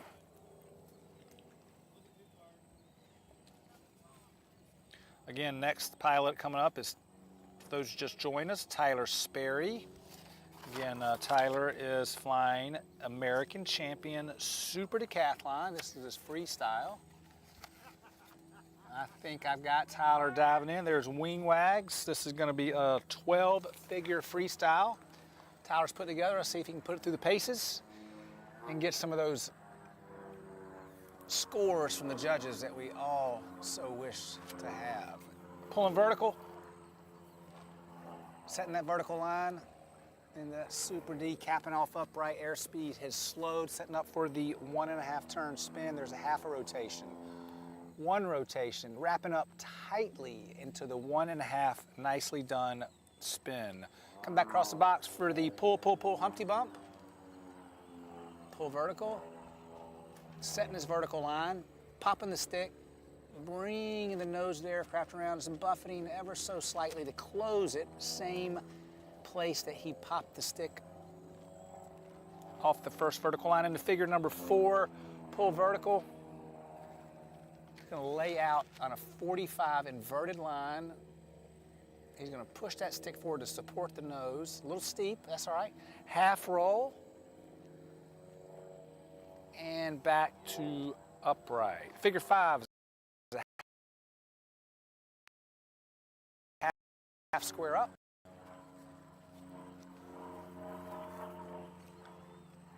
And lay out inverted. That'll be end of figure 5. So next figure is figure 6, a half square down to gain 7. So once you go up, more than likely, because you have all this energy that the airplane just acquired. So in figure 7, half loop up.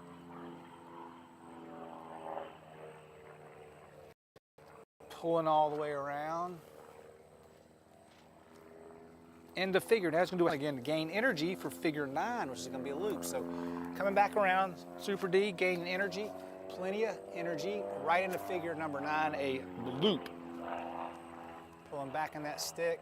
Loops are a fun figure to fly, just ever so graceful. Coming back around, and figure number 10. That was figure 9. We're going to figure 10. Hammerhead turnaround, pulling back in the stick, looking over the left wing. Aircraft's traveling up, torque of the engines trying to take over. Right aileron, left rudder, forward in the stick. And there's the hammerhead turnaround. Right into figure 11, working the Super D ever so nicely, right on the judge's edge on the west side, full roll. Again, I think these Super Ds, these high-wing airplanes are much harder to fly and fly smoothly as Tyler's doing than the plastic airplanes. Pulling around, half loop up, half roll. Nicely done from Tyler Sperry, end of sequence. I think he'll like that one when it's all said and done.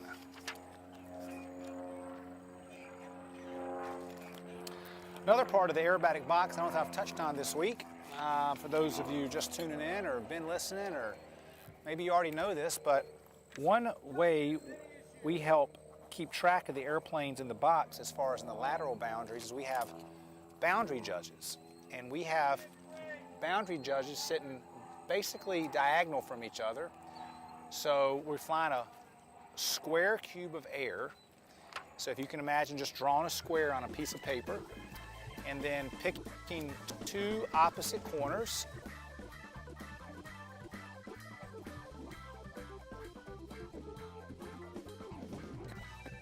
Draw on a little circle on each opposite corner of that square, and you can look down at this if you're home, you can do that.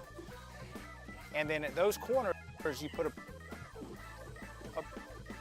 sighting device, which the IAC has built, that an individual sits at and looks up through the own line at the east side and the south side, and the other might be north and west.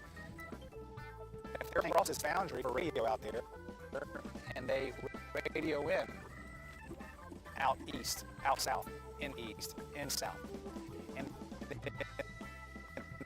the recorder over at the chief judge's stand makes note of that, and then they pass those outs on to the pilot's paperwork. And as the category increases, the deduction increases for outs. But we're taking a little break here. We'll be back with you in about 5 or 10 minutes, and I hope everybody's enjoying some aerobatics.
tallest shadows creep their mortal bows. The foolish past basking the afterglow. What's left of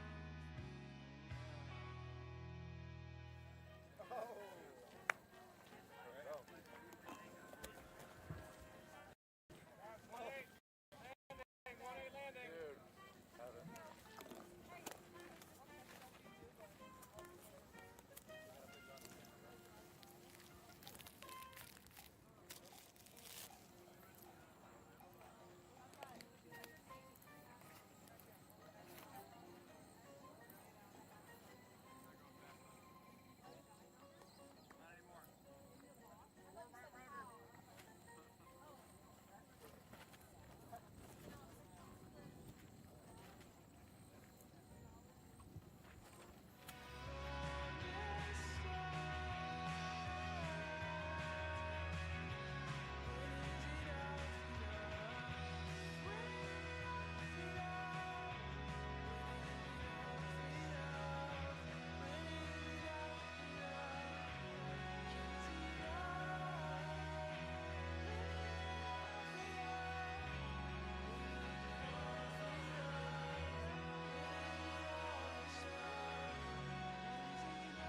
With a piece in my hand and bloodshot eyes, I walked to the water for a last goodbye. He begged so much, it clouded my mind. One thing's clear, the man's gotta die. Man makes right, so he said, when he held all the keys over our head. I lived in that grip, but now he'll learn at the end with the tables turned.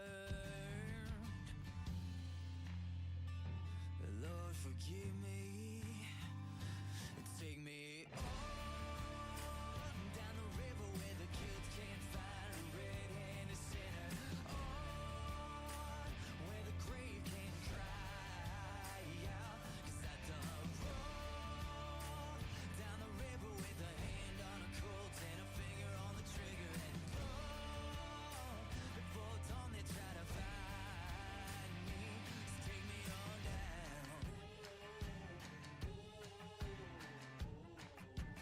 Take me on down. Well, I sank that body by the riverbank, caught a boat sap, took off like a hurricane. With spotlights, dogs, hit the whole 9 yards, of breathing down my neck and breathing hard. 2 weeks in a wild chase across the highways, mountains, over 7 states. Found a man at the harbor, said that he could take me across the ocean somewhere far away.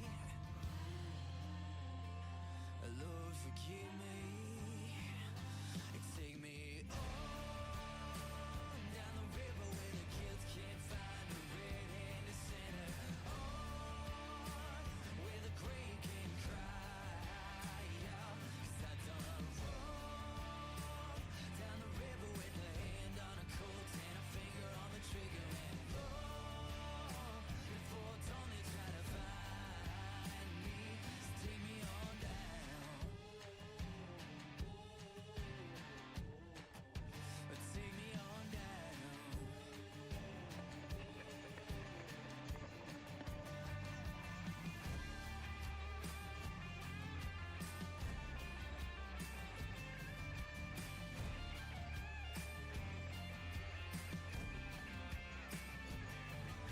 I never saw him coming on the boat and planks now, staring down a barrel at point blank range. I made for the water, jumping off the ledge, but not before I catch two to the chest.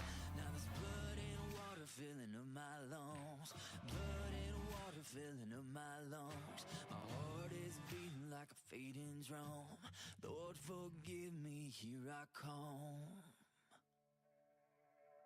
Take me on down the river where the guilt can't find a red-handed sinner. On where the grave can't cry out, 'cause I done wrong. Down the river with a hand on a Colt and a finger on the trigger, and before dawn they try to find me. So take me on down.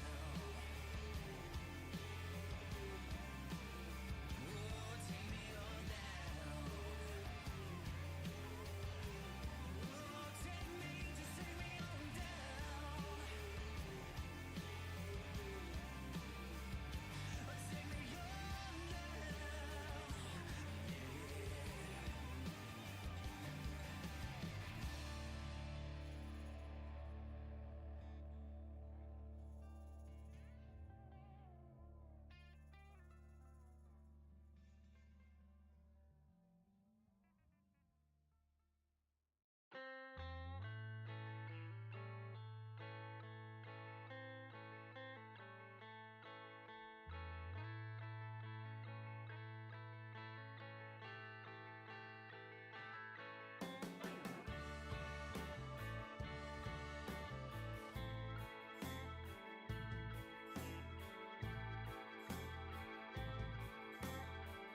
Okay, folks, back with you.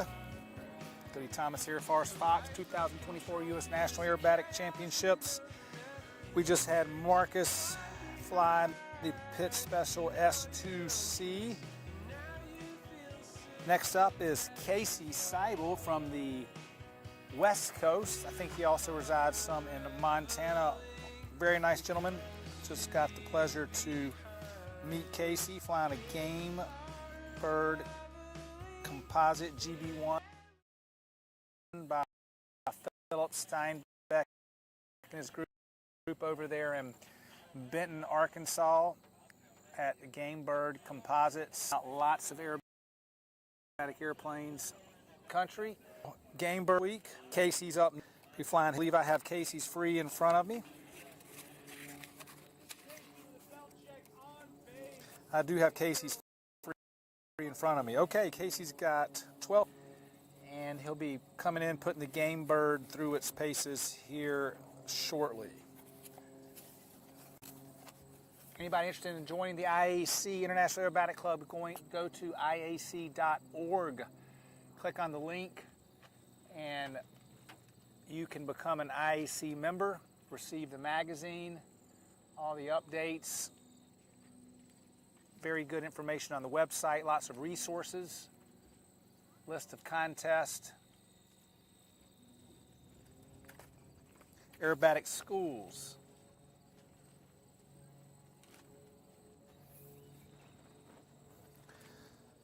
Casey Seibel coming up next in the Game Bird GB1, putting it through his paces.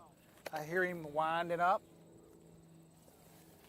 flying his freestyle.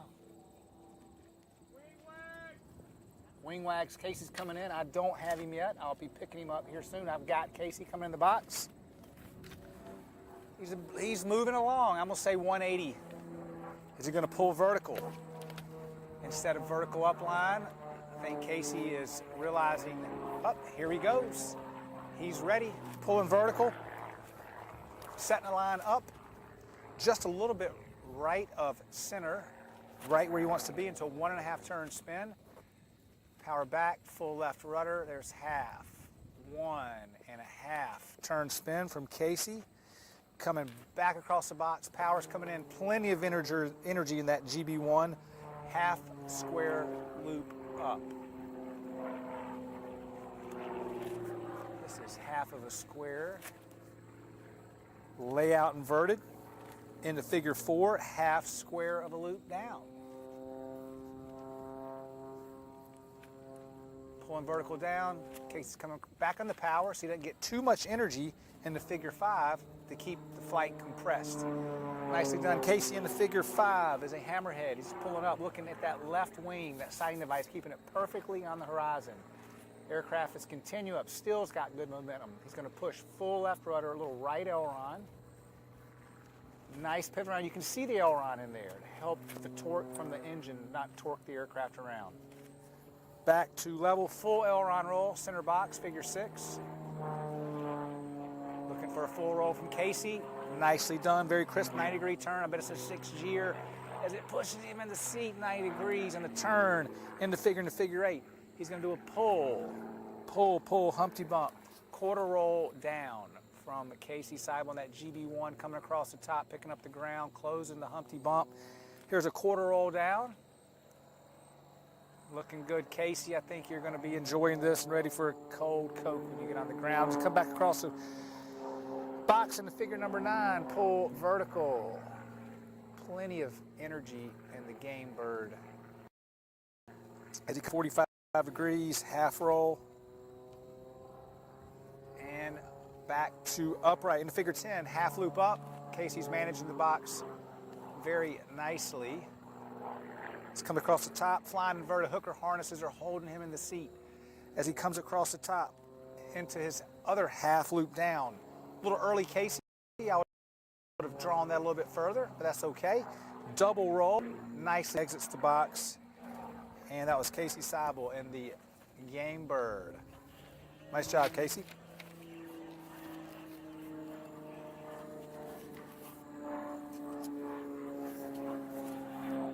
All right, next pilot on tap is Tien Luu.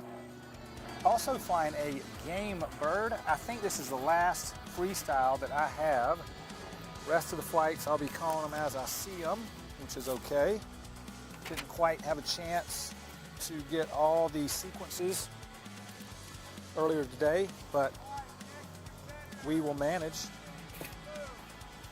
Wrapping up day 4 of the U.S. National Aerobatic Championships. We got a late start. We were not able to start on Sunday due to weather, and so we started on Monday, but the weather's cooperated perfectly. Very fortunate. We'll have good weather for all the pilots to disperse out of Salina. Now where they're going, that depends. There is a big old hurricane out there that's over there disrupting a lot of the Florida and East Coast area, so that might make travels a little slow, have to delay a day or two, but that's okay. It's been a wonderful U.S. Nationals here in Salina, Kansas. I see an aircraft taking off, looks like a game bird in the distance. Going to be climbing to altitude.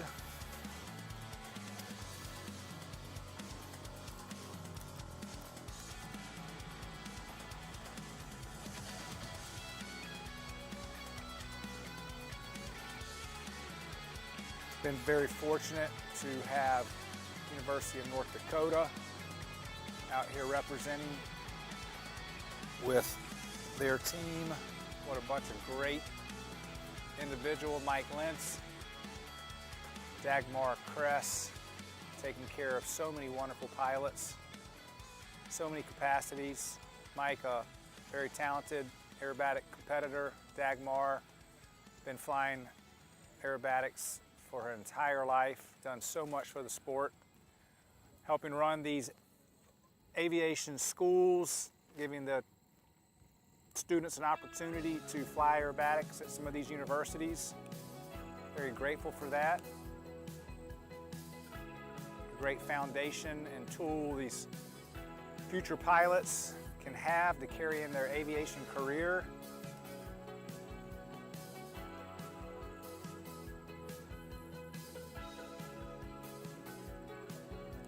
As Tien Luu climbs to altitude, he'll be handed off from the tower to the box hold, then to the final box frequency. And then Tien will be cleared in for his flight in the GB1. I do have Tien's freestyle. Nice guy. First time I met Tien at this Nationals. Wonderful individual. Lots of energy, fun to be around, as so many people here are.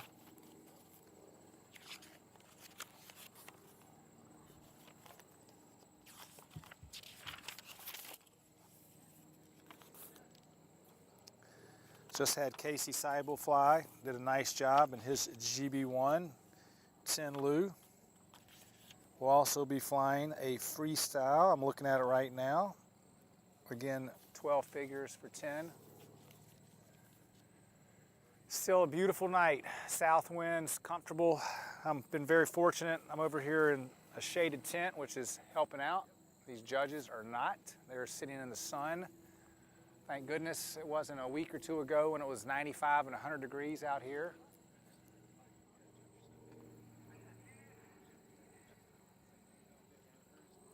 But having a really good time.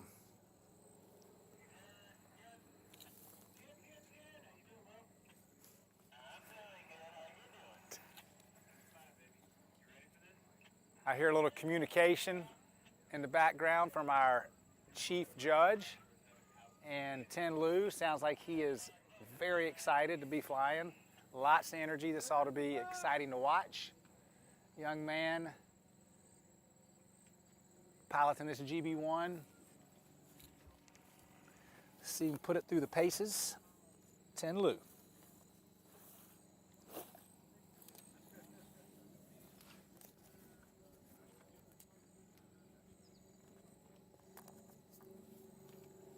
I hear the GB in the distance. They've got a 4-blade propeller. on their game bird. Unique sound as he comes on to final, diving in. He's getting to where he wants to go. He's pushing the nose over. There's 1, 2. Wing wags to start the sequence for Tien Luu. Figure 1, pull vertical.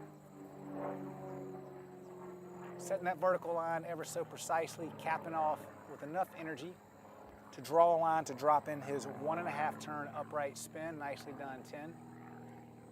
Which way is Tien gonna go? Only Tien knows.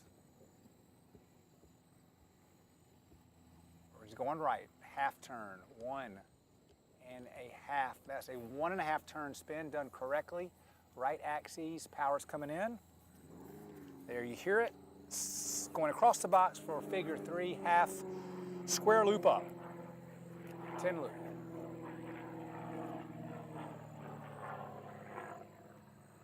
Tien's coming across top of the box into figure 3, dropping into figure 4, half square down.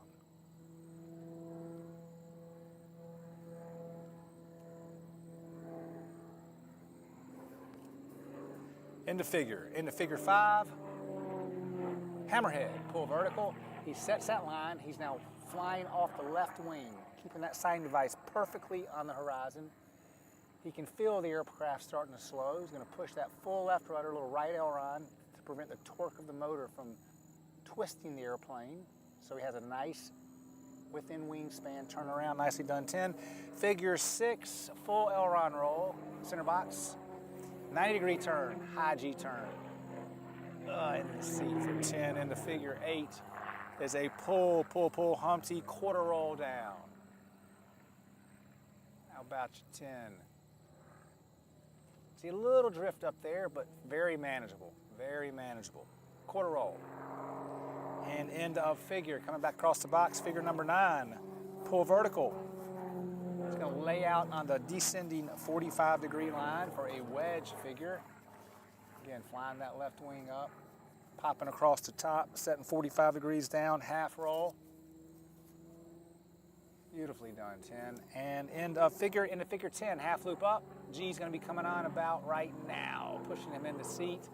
Still, he's got G on his body, and he's relaxing the stick. Now he's hanging from the straps, looking through the top of the canopy, going, where do I want to pull down to keep this balanced? Flying across the box in those hooker harnesses as he pulls down to level flight for the double aileron roll. Double roll, full deflection from Tien Luu. Nice job, buddy. Good flight, Tien. We'll see you on the ground.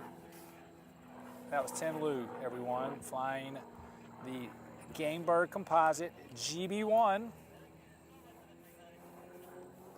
Next on deck is Jaret Burgess, flying a American champion decathlon. He also, too, will be flying a freestyle. I don't have Jaret's copy. My apologies, Jaret, but I will talk us through your sequence. We've got about 11 or 12 pilots to go out here at the U.S. National Aerobatic Championships in the Sportsman category. It's a little after 5 o'clock here in Salina, Kansas. It's going to be a beautiful night, nice and cool.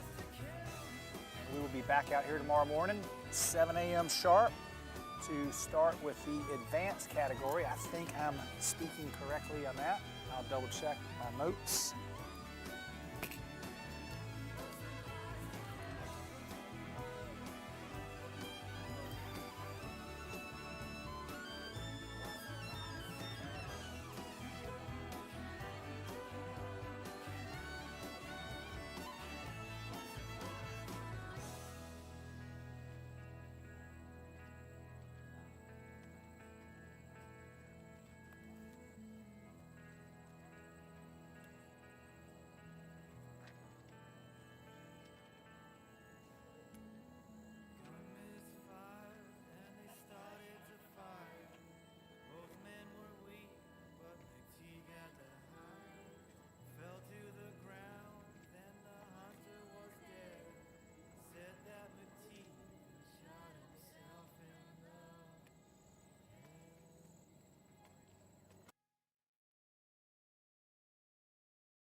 All right, folks, just checking the schedule for tomorrow. Let's see here. So, yes, we're starting out in the morning tomorrow with the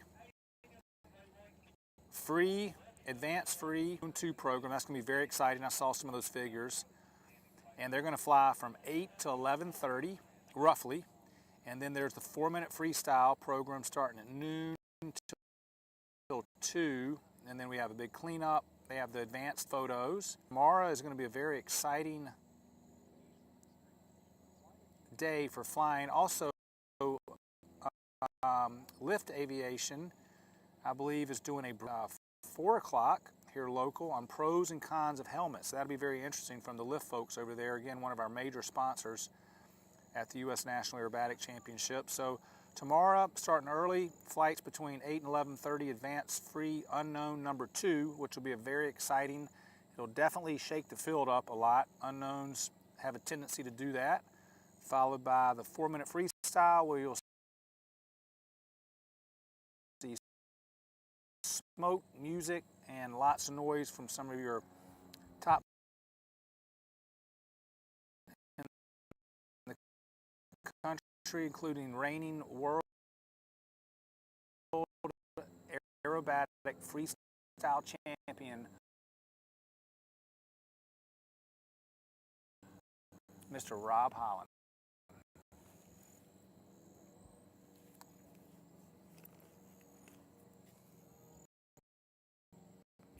Again, I'm Goody Thomas. Work. Got Jaret Burgess coming in flying south here, American champion. Let's check it out.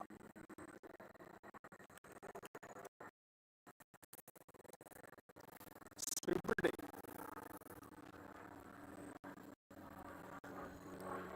Pulling 45.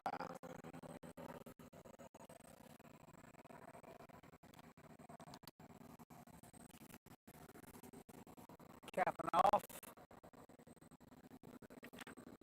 I bet you this is coming. Power's coming off.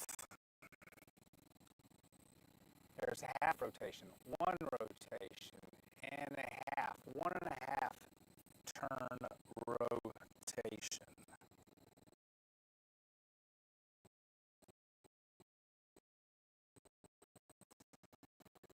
Again, this is Jaret Burgess in the American champion decathlon, not a super decathlon, let's look at decathlon. A little difference between 2 aircraft. Comes off the top of this half loop up.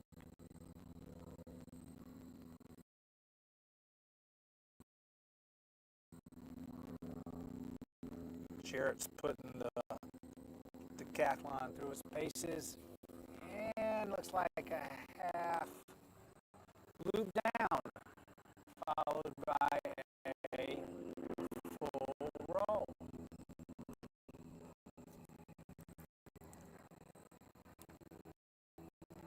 Going back to vertical. It's like a half square maybe, or maybe, yes it is. Half square. It's going to cap off upside down. Flying across the box.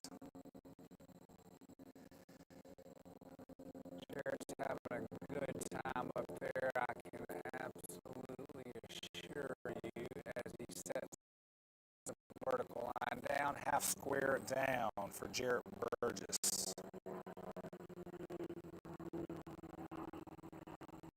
Pulls that stick back to vertical, setting for the hammerhead turnaround. An iconic aerobatic figure.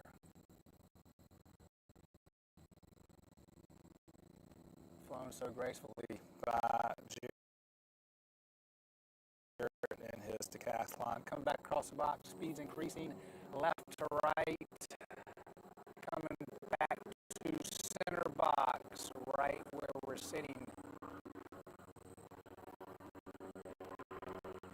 What does Jaret have next up his sleeve? Pulls the vertical.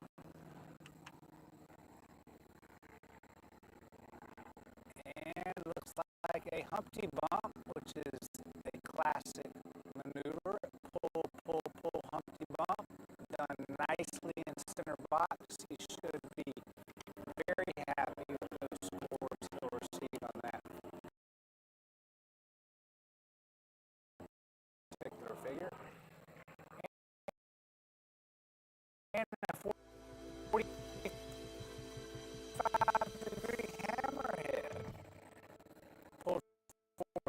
45 degrees.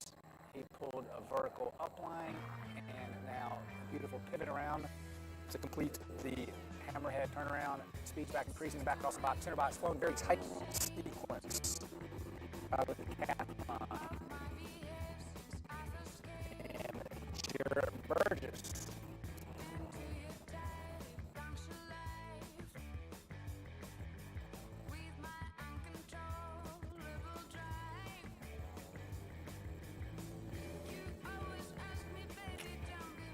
Half loop up, half roll, push 45. He must be gaining energy.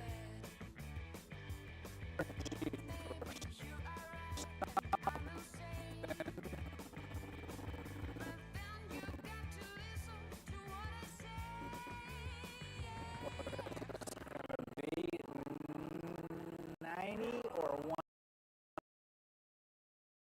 180 turn.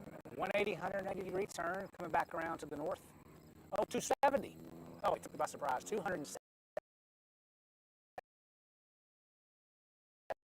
degree turn.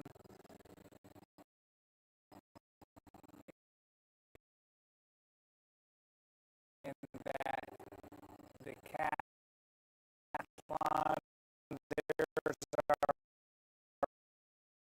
our wing wags. Jaret Burgess is done with his sequence. Nice job, Jaret. Should probably like those scores. And he is recovering, coming back to the ground.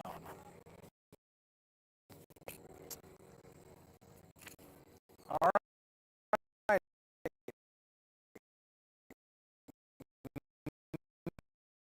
Next on deck is Kelly Fawcett, flying an extra 300L.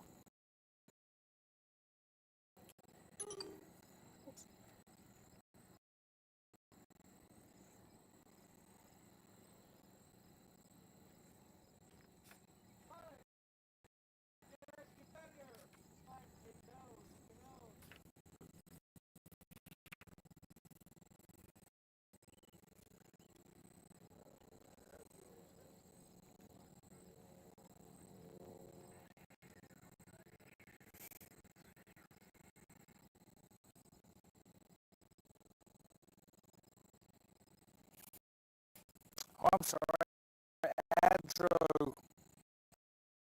Adro is next. Adro Begrow is the next pilot in the Pitts S2B. Wonderful aircraft. Kelly will follow Adro. My notes are not as accurate as I thought here. So we got Adro Begrow next in his Pitts S2B. Then we'll have Kelly. So Adro's just going to be flying the known sequence, which I've got a copy of. I'll walk you through that.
Okay, here goes Adro in the S2B iconic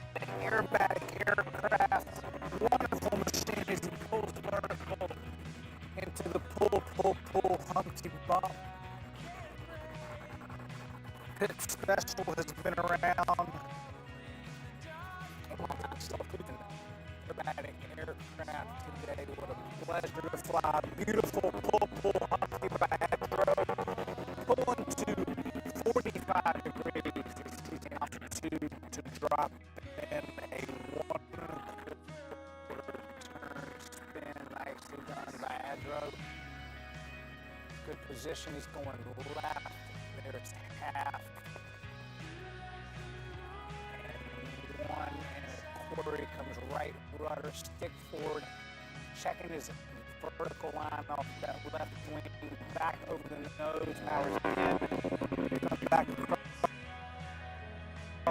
the box for the hammerhead turnaround. Good plan form of the airplane. You can see the starburst paint schemes. He goes vertical.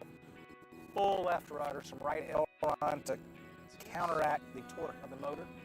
Kind of twisting around to make that turnaround not as beautiful as a quarter roll down. Comes back across the box. Figure number 5 is a wedge. Vertical setup. Vertical upline. Lay out upside down to a 45-degree angle. Remember, power 45-degree angle.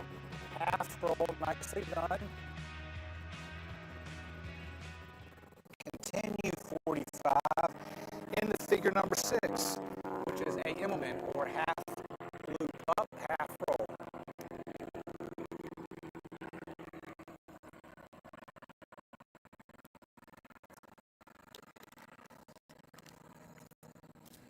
Coming over to the top, there's this half roll to complete figure number 6 and figure 7, 2 of 4 points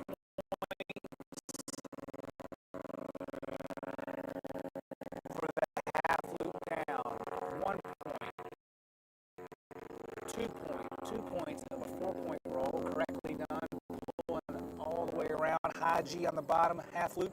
Plenty of energy for figure number 8, and here he goes. Boom, into figure 8, which is a center box loop.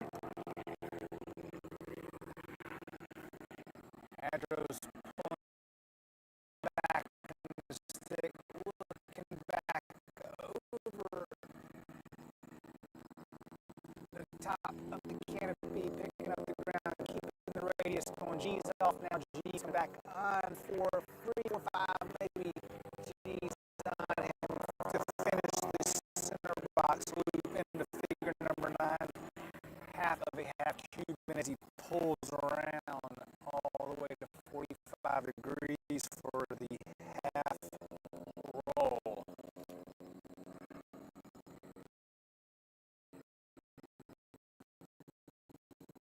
And upright. Adro finishes that figure. 2 figures left. 180-degree turn. Working that S2B ever so hard. It's a beautiful day in Salina. Wings level, full roll to finish off. Very nice flown sequence by Adro. I think he'll be happy with that. There's 1 and 2 wing backs, and number 3.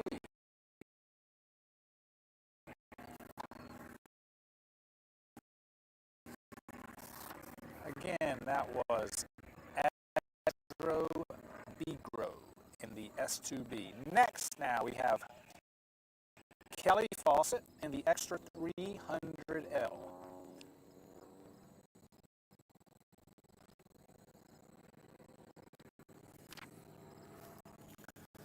Looking good.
right, Kelly Fawcett's going to be flying Extra 300L, another beautiful airplane brought to you by Walter Extra and his team over in Germany. We had the pleasure of Mr. Doug Veda bringing up a Extra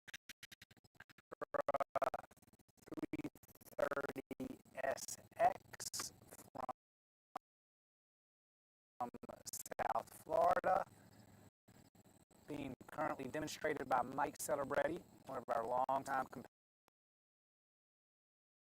competitors, doing a wonderful job with that airplane. Extra aircraft have been around for 30 plus years, producing outstanding airplanes, flown in all categories, currently winning many, many world championships.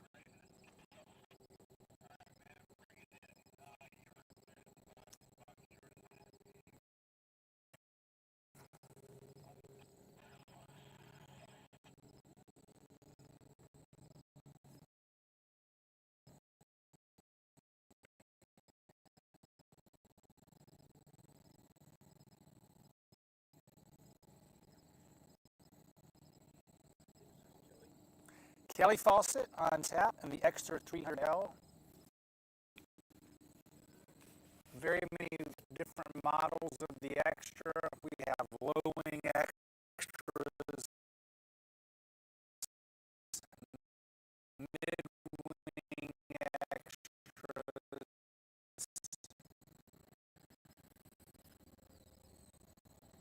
different tail designs of extras. Ergonomically, they've changed the cockpit. We have one-seat extras, two-seat extras. Wonderful machine. I see aircraft launching in the distance. They're just rapid firing our by the riverbank, caught a boat sap, took off like a hurricane. With spotlights, dogs, hit the whole 9 yards, of breathing down my neck and breathing hard. 2 weeks in a wild chase across the highways, mountains over 7 states. Found a man at the harbor, said that he could take me across the ocean somewhere far away. Lord, forgive me. Take me on down the river where the kids can't find the red-handed sinner. On where the grave can cry out, 'cause I done wrong. Down the river with a hand on a Colt and a finger on the trigger, and long before dawn they try to find me. So take me on down.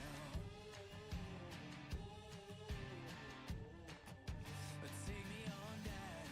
so far. Coming back across the box.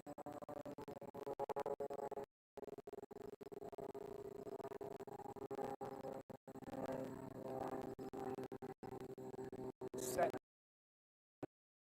a vertical line.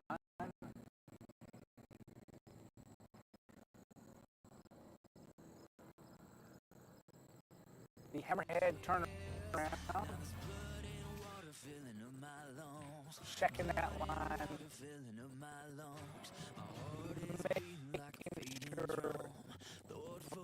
Vertical down.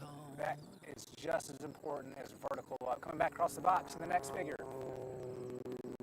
45-degree line. And into the hammer. Oh, no. This is the 45-degree line. Maybe anticipating a spin. Let's see.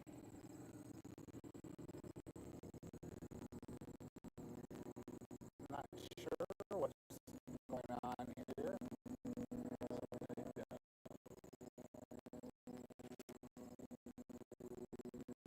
Okay, the competitor did not like what they saw, the way they were set up in the box,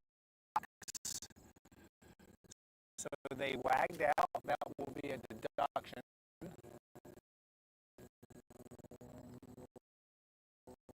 They're coming back around, getting reoriented.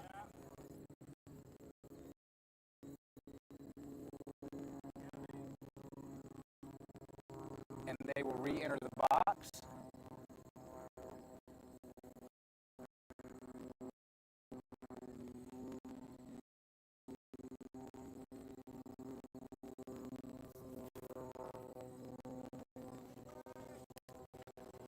Okay, wing wags. Kelly's coming back in. Let's see where the sequence is picked up.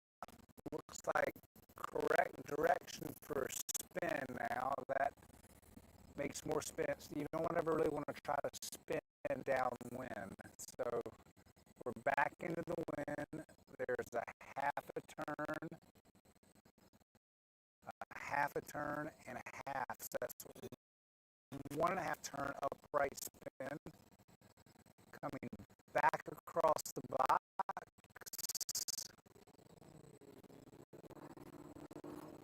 And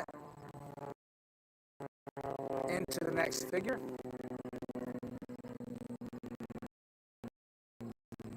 Setting a vertical line.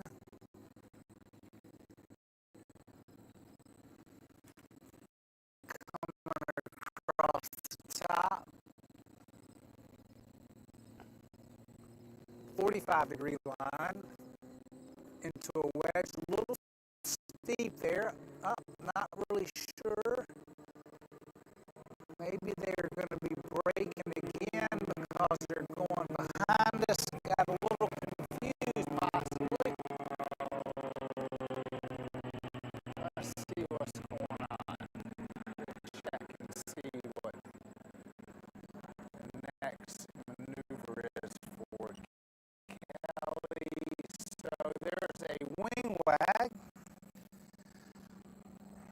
Once again, trying to get reoriented. Pilot did not like what they saw.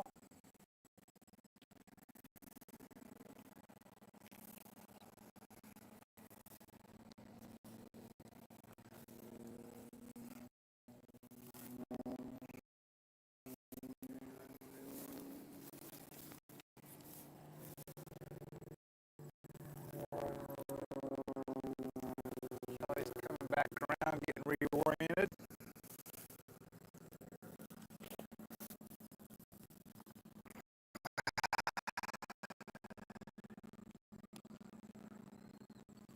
Beautiful day.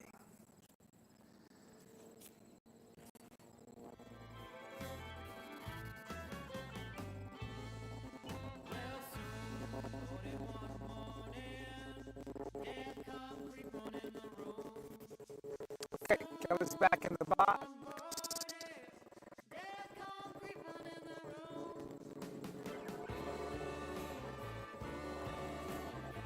Commencing the flight. Beautiful 300L, going 45 degrees, and this is our 435 hammer.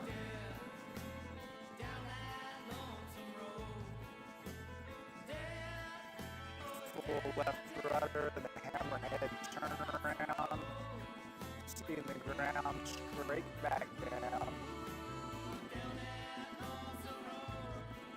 Coming back across the box. Nicely done, Kelly.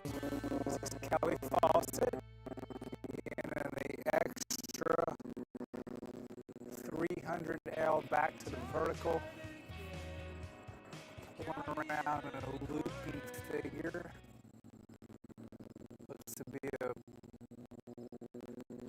45-degree line. So she was in she was in a wedge. Pull to 45 degrees, half roll. Back to horizontal, then back to vertical for the next maneuver. Plenty altitude. Hammerhead turnaround.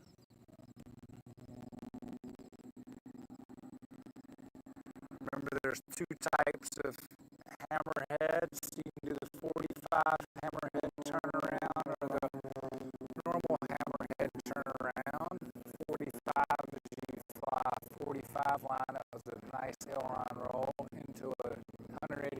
turn.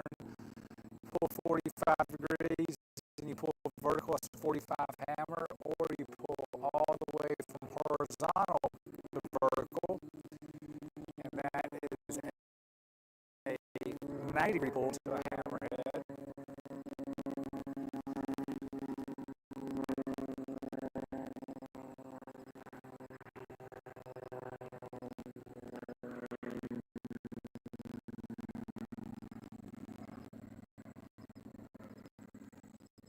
And a 270-degree turn to, I believe, maybe complete the sequence.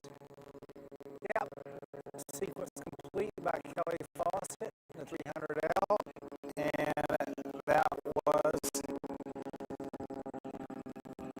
sequence ending with the third wing rock. Jonathan Griffin next in the picks S2C.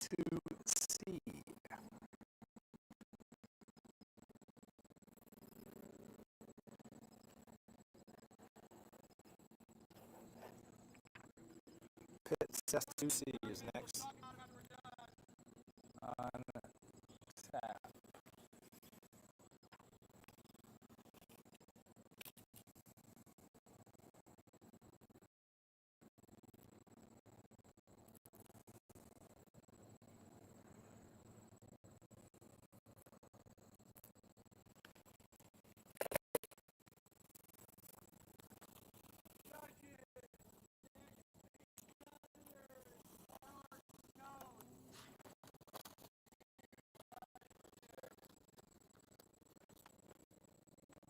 I'm muted. Okay.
Yeah.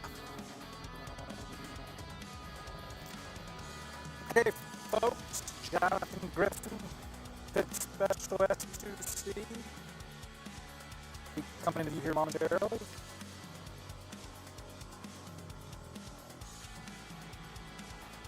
Find the known sequence. Sportsman category. I've got that right here.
Jonathan, final. Wing wags. Figure number 1 is going to be a pull, Humpty Bump.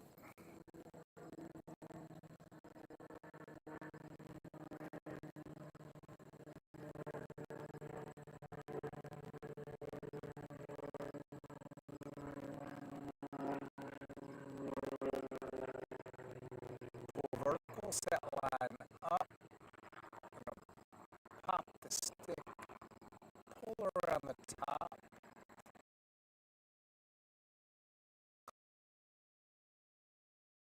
Close the Humpty Bump, vertical line down, and then exit on the x-axis, head south in figure number 2, a 45-degree climbing line.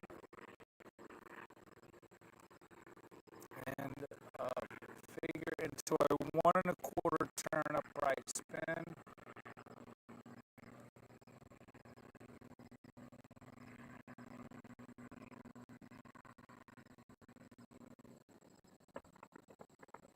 The power coming off, half, 1 1/4 as that S2C wraps up. Coming back over to the west into a hammerhead turnaround on the south end of the box, right box, probably just on the edge of the box. Hammerhead turnaround, quarter roll.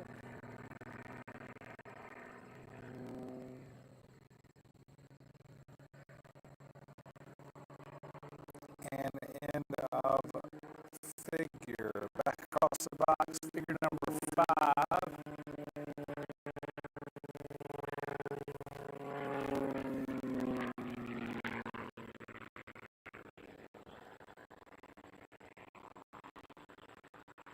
Into a wedge figure, pull into 45 degrees, half roll.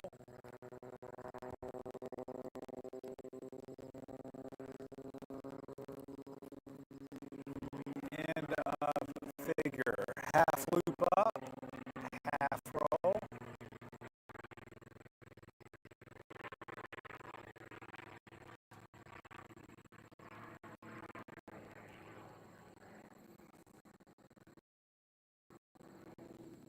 There's your half roll.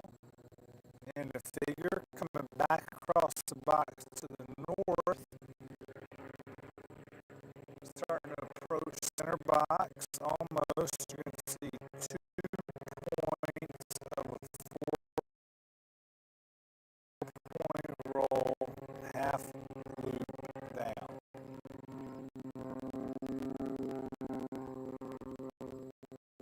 2 of 4 points, half loop down. Come back across the box, center box loop.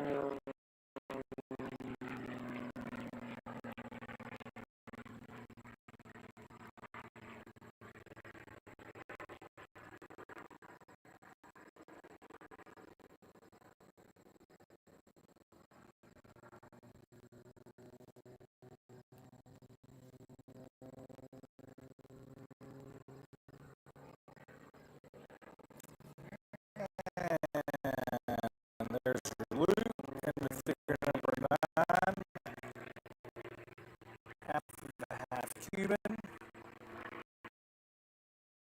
Pulling back on the stick as if you were doing a loop, but you're going to bring the nose around to 45 degrees. Hold, support the nose with the stick, half roll. Back across the box into figure number 10. There we go, and 100-degree turn. G is creeping up on the S2C in the right hand 180-degree turn. Figure 11, full aileron roll, and it's sequence complete. by Jonathan Griffin and that beautiful S2C Pit Special. Got a freestyle next from Alex Trautmann. We will see Alex climb a game.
Trautmann and a game bird.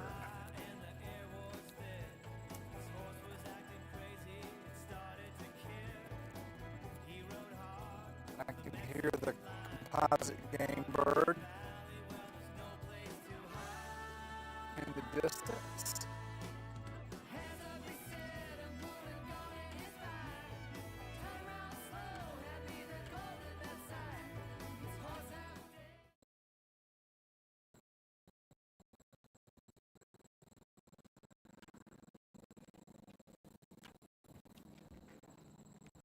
Okay, here we go. Diving in, there's some wing wags. Freestyle.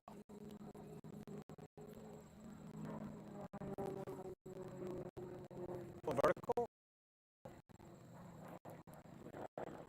Capping off upright into our spin.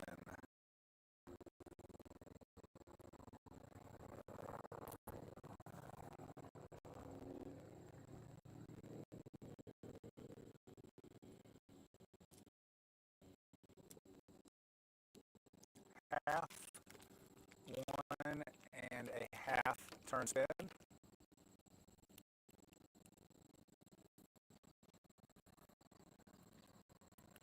Power coming back in, G's coming on, back to level for the next figure from Alex.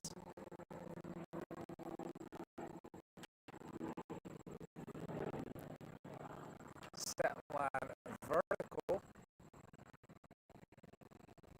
Laying out on Alex's back.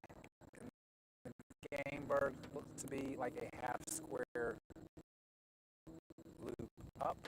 And a figure dropping into the next figure. Nice little breeze blowing through. Feels really good for all of us down here. And half square down speed is good. He's probably 170, 180 right now, moving through the box. Pretty good clip. Pulling back vertical.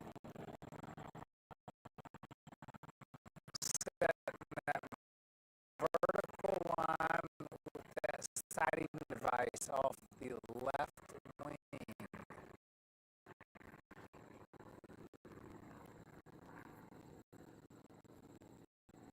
Full left rudder, pivoting around for the hammerhead turnaround.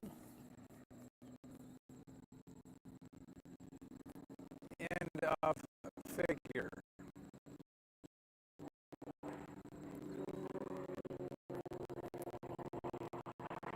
Full aileron roll and a figure into a turn.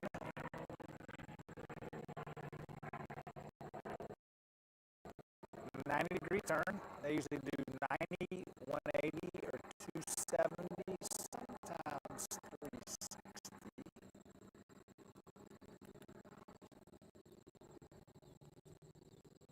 Pulling back around for a pull, Humpty Bump, quarter roll down. There's the quarter roll. Try to center that quarter roll right in the middle of that line. Get a good score.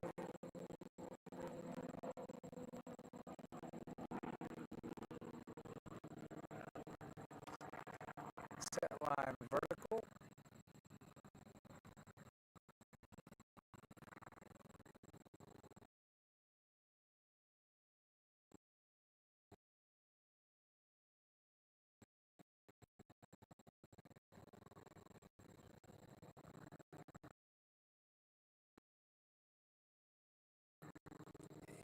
And a descending 45-degree line, a wedge figure, half roll, and 2 upright, next figure.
Okay, folks, back live. A little audio glitch there. We've got 3 pilots left in the Sportsman category here at the 2024 U.S. National Aerobatic Championships. Next up is Braeden Giltinan in the GB1 Game Bird, followed by Scott Beadle and Chris Kleinhenz to finish up the category. Okay, here we go. Brandon's flying a free. I don't have his free, but I will freestyle it.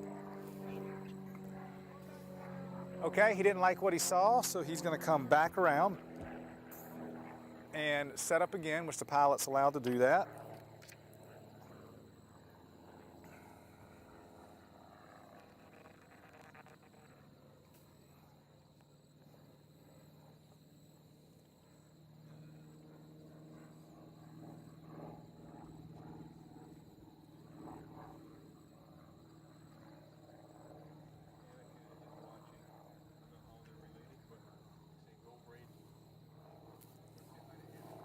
Annika, if you're watching, Braeden is glad to have you watching this wonderful sequence. He's about to drop in for us in that GB1.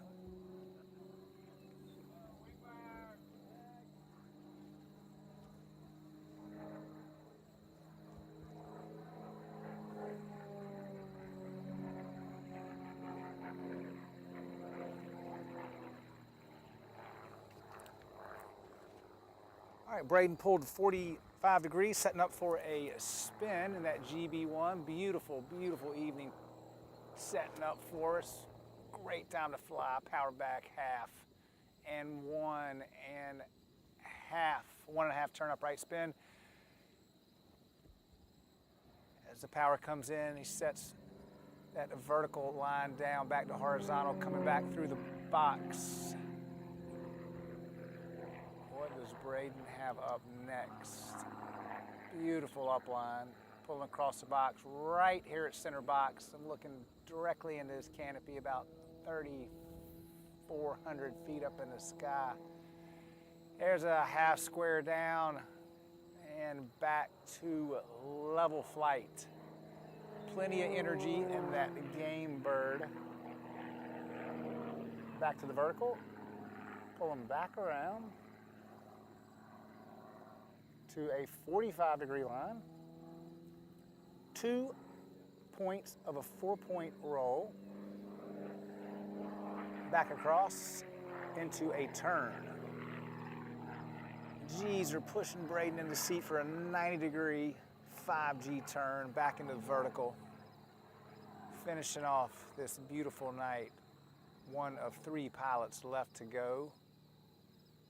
Hammerhead turnaround, the left rudder, looking at that left wing, keeping the vertical perfect as he does a quarter roll.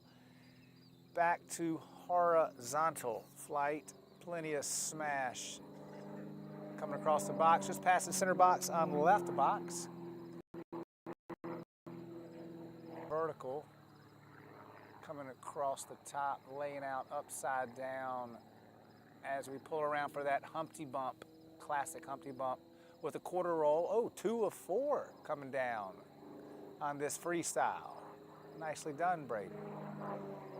Pulling back around to vertical. Picture perfect night.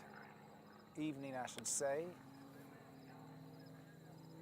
Hanging on those hooker harnesses, coming back across the top of that horizontal line and a half loop down.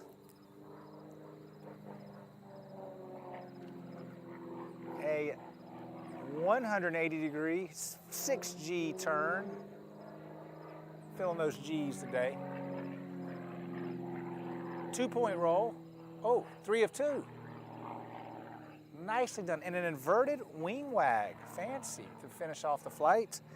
That was Braeden Giltinan. Nicely done, Braeden. 2 more pilots to go. We got Scott Beadle and Chris Kleinhenz to close out the night. Just a little past 6 o'clock here in Salina, 6:01.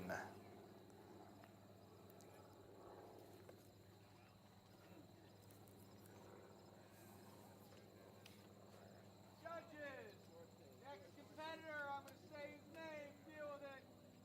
Scott Beadle. It's a known. It's one of those weird ones. We didn't have paperwork for. Make sure you got it. Scott Beadle.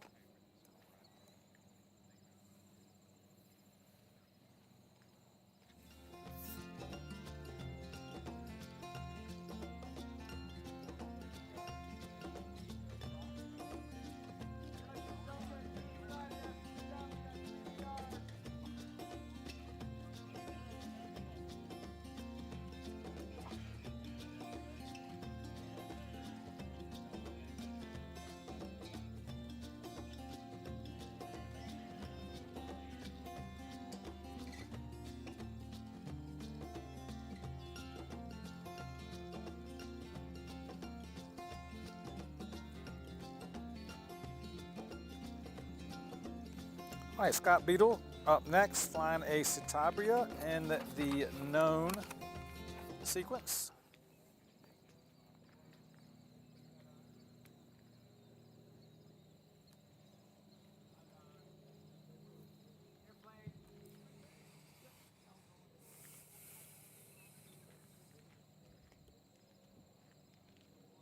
Almost about to wrap it up here tonight.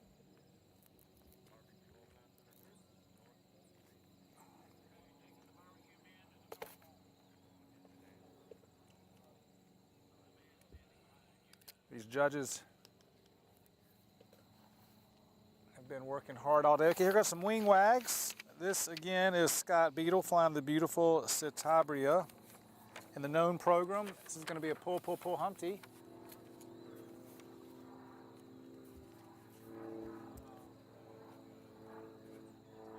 Coming across the box, pull vertical, set line up. Pulling back around over the top, set line down, and back to horizontal end of figure for the Humpty bump.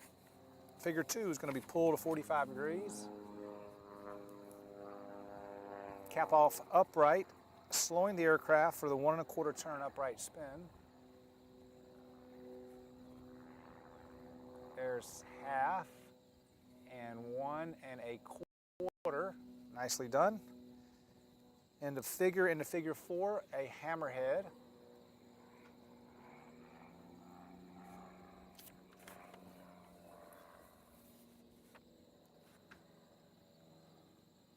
Turnaround maneuver of the top of the hammerhead, full left rudder, quarter roll down. Back across the box on the x-axis. Figure 5 is a pull vertical into a wedge figure. Pull vertical, set line up. It's going to pull back around to the 45 degrees and a half roll to upright. Nicely done. Continue that 45 line, exit, and figure 6, half loop up, half roll.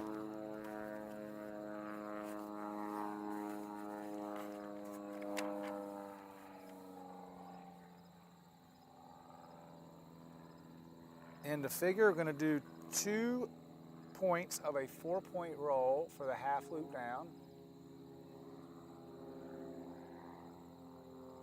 1, 2, half loop down. Setting up for the loop.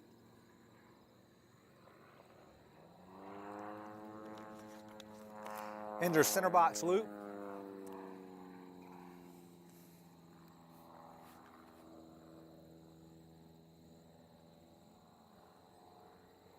End of figure 9, 1/2 of a half Cuban. Pulling around about 5/8 of a loop to set a 45-degree line. There's your half roll on the 45. End of figure into figure 10, 180-degree turn. Nicely done as he comes through 90 into the 180-degree portion, roll wings level. And a full roll to cap it off.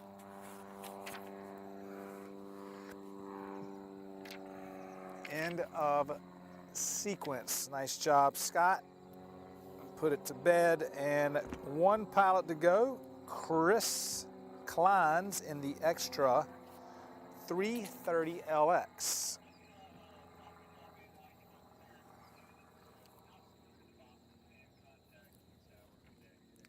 Last pilot of the night.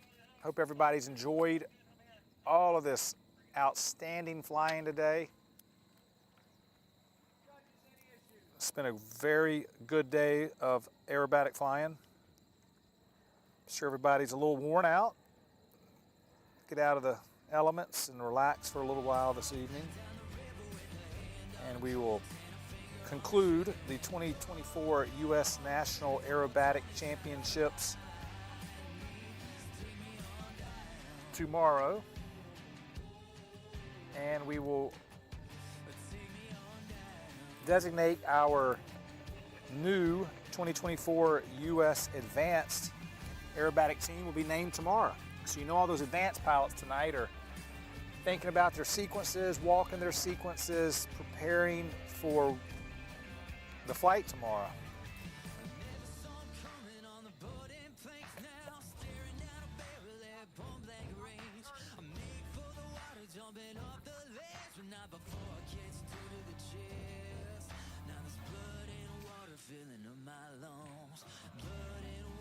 Look forward already to next year's Nationals, the 2025 U.S. National Aerobatic Championships is already in the planning for next year. How exciting.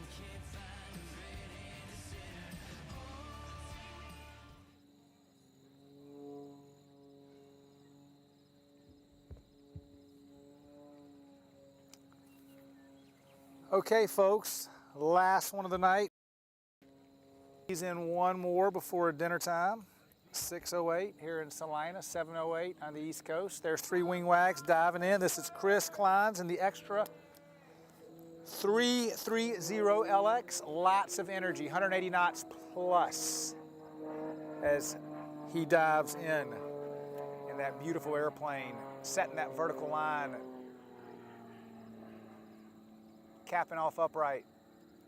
Power's coming back, setting himself up for a 1.5 turn upright spin. Going left, stick back, full left rudder, half rotation, half, and makes 1.5, 1.5 total. A little tiny bit on his back. It's called tucked. When a pilot sets the vertical down line, judges sometimes will make note of that if they picked it up. Pulling back to a vertical line up, beautiful, laying out upside down, hanging on those belts as he flies across the box, sees that center marker passing him, sees the dashes. Where do I want to pull down? He says, right here. And back to horizontal, power coming back. He doesn't want too much smash. Hear that prop governor kick in, trying to maintain that RPM exactly that Chris has set. Pulling vertical, that sun's glistening in his face as he pivots around 180 degrees. The hammerhead turnaround on this last flight of the night. He couldn't have a better time to fly. Full roll into a 5G 90-degree turn. I believe I know what this is. A pull, pull, pull. Humpty bump, quarter roll down. Back to level.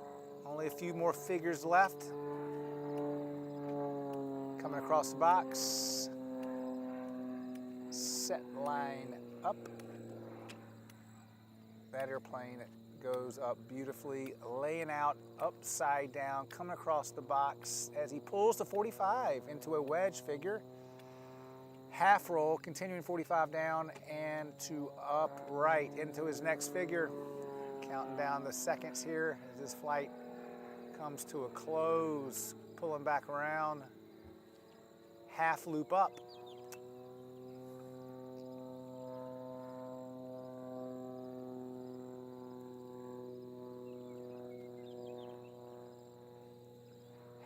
half loop down.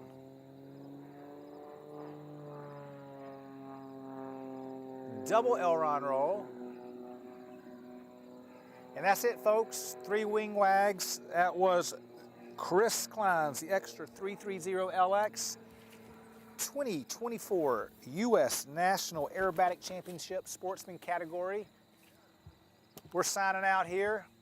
Look forward to seeing y'all first thing tomorrow morning for the advanced category, which will determine the United States Advanced Aerobatic Team for next year's World Championships. Hope y'all have had a wonderful time watching. If you have anything you want to pass on to us, please send us email, text, or chat.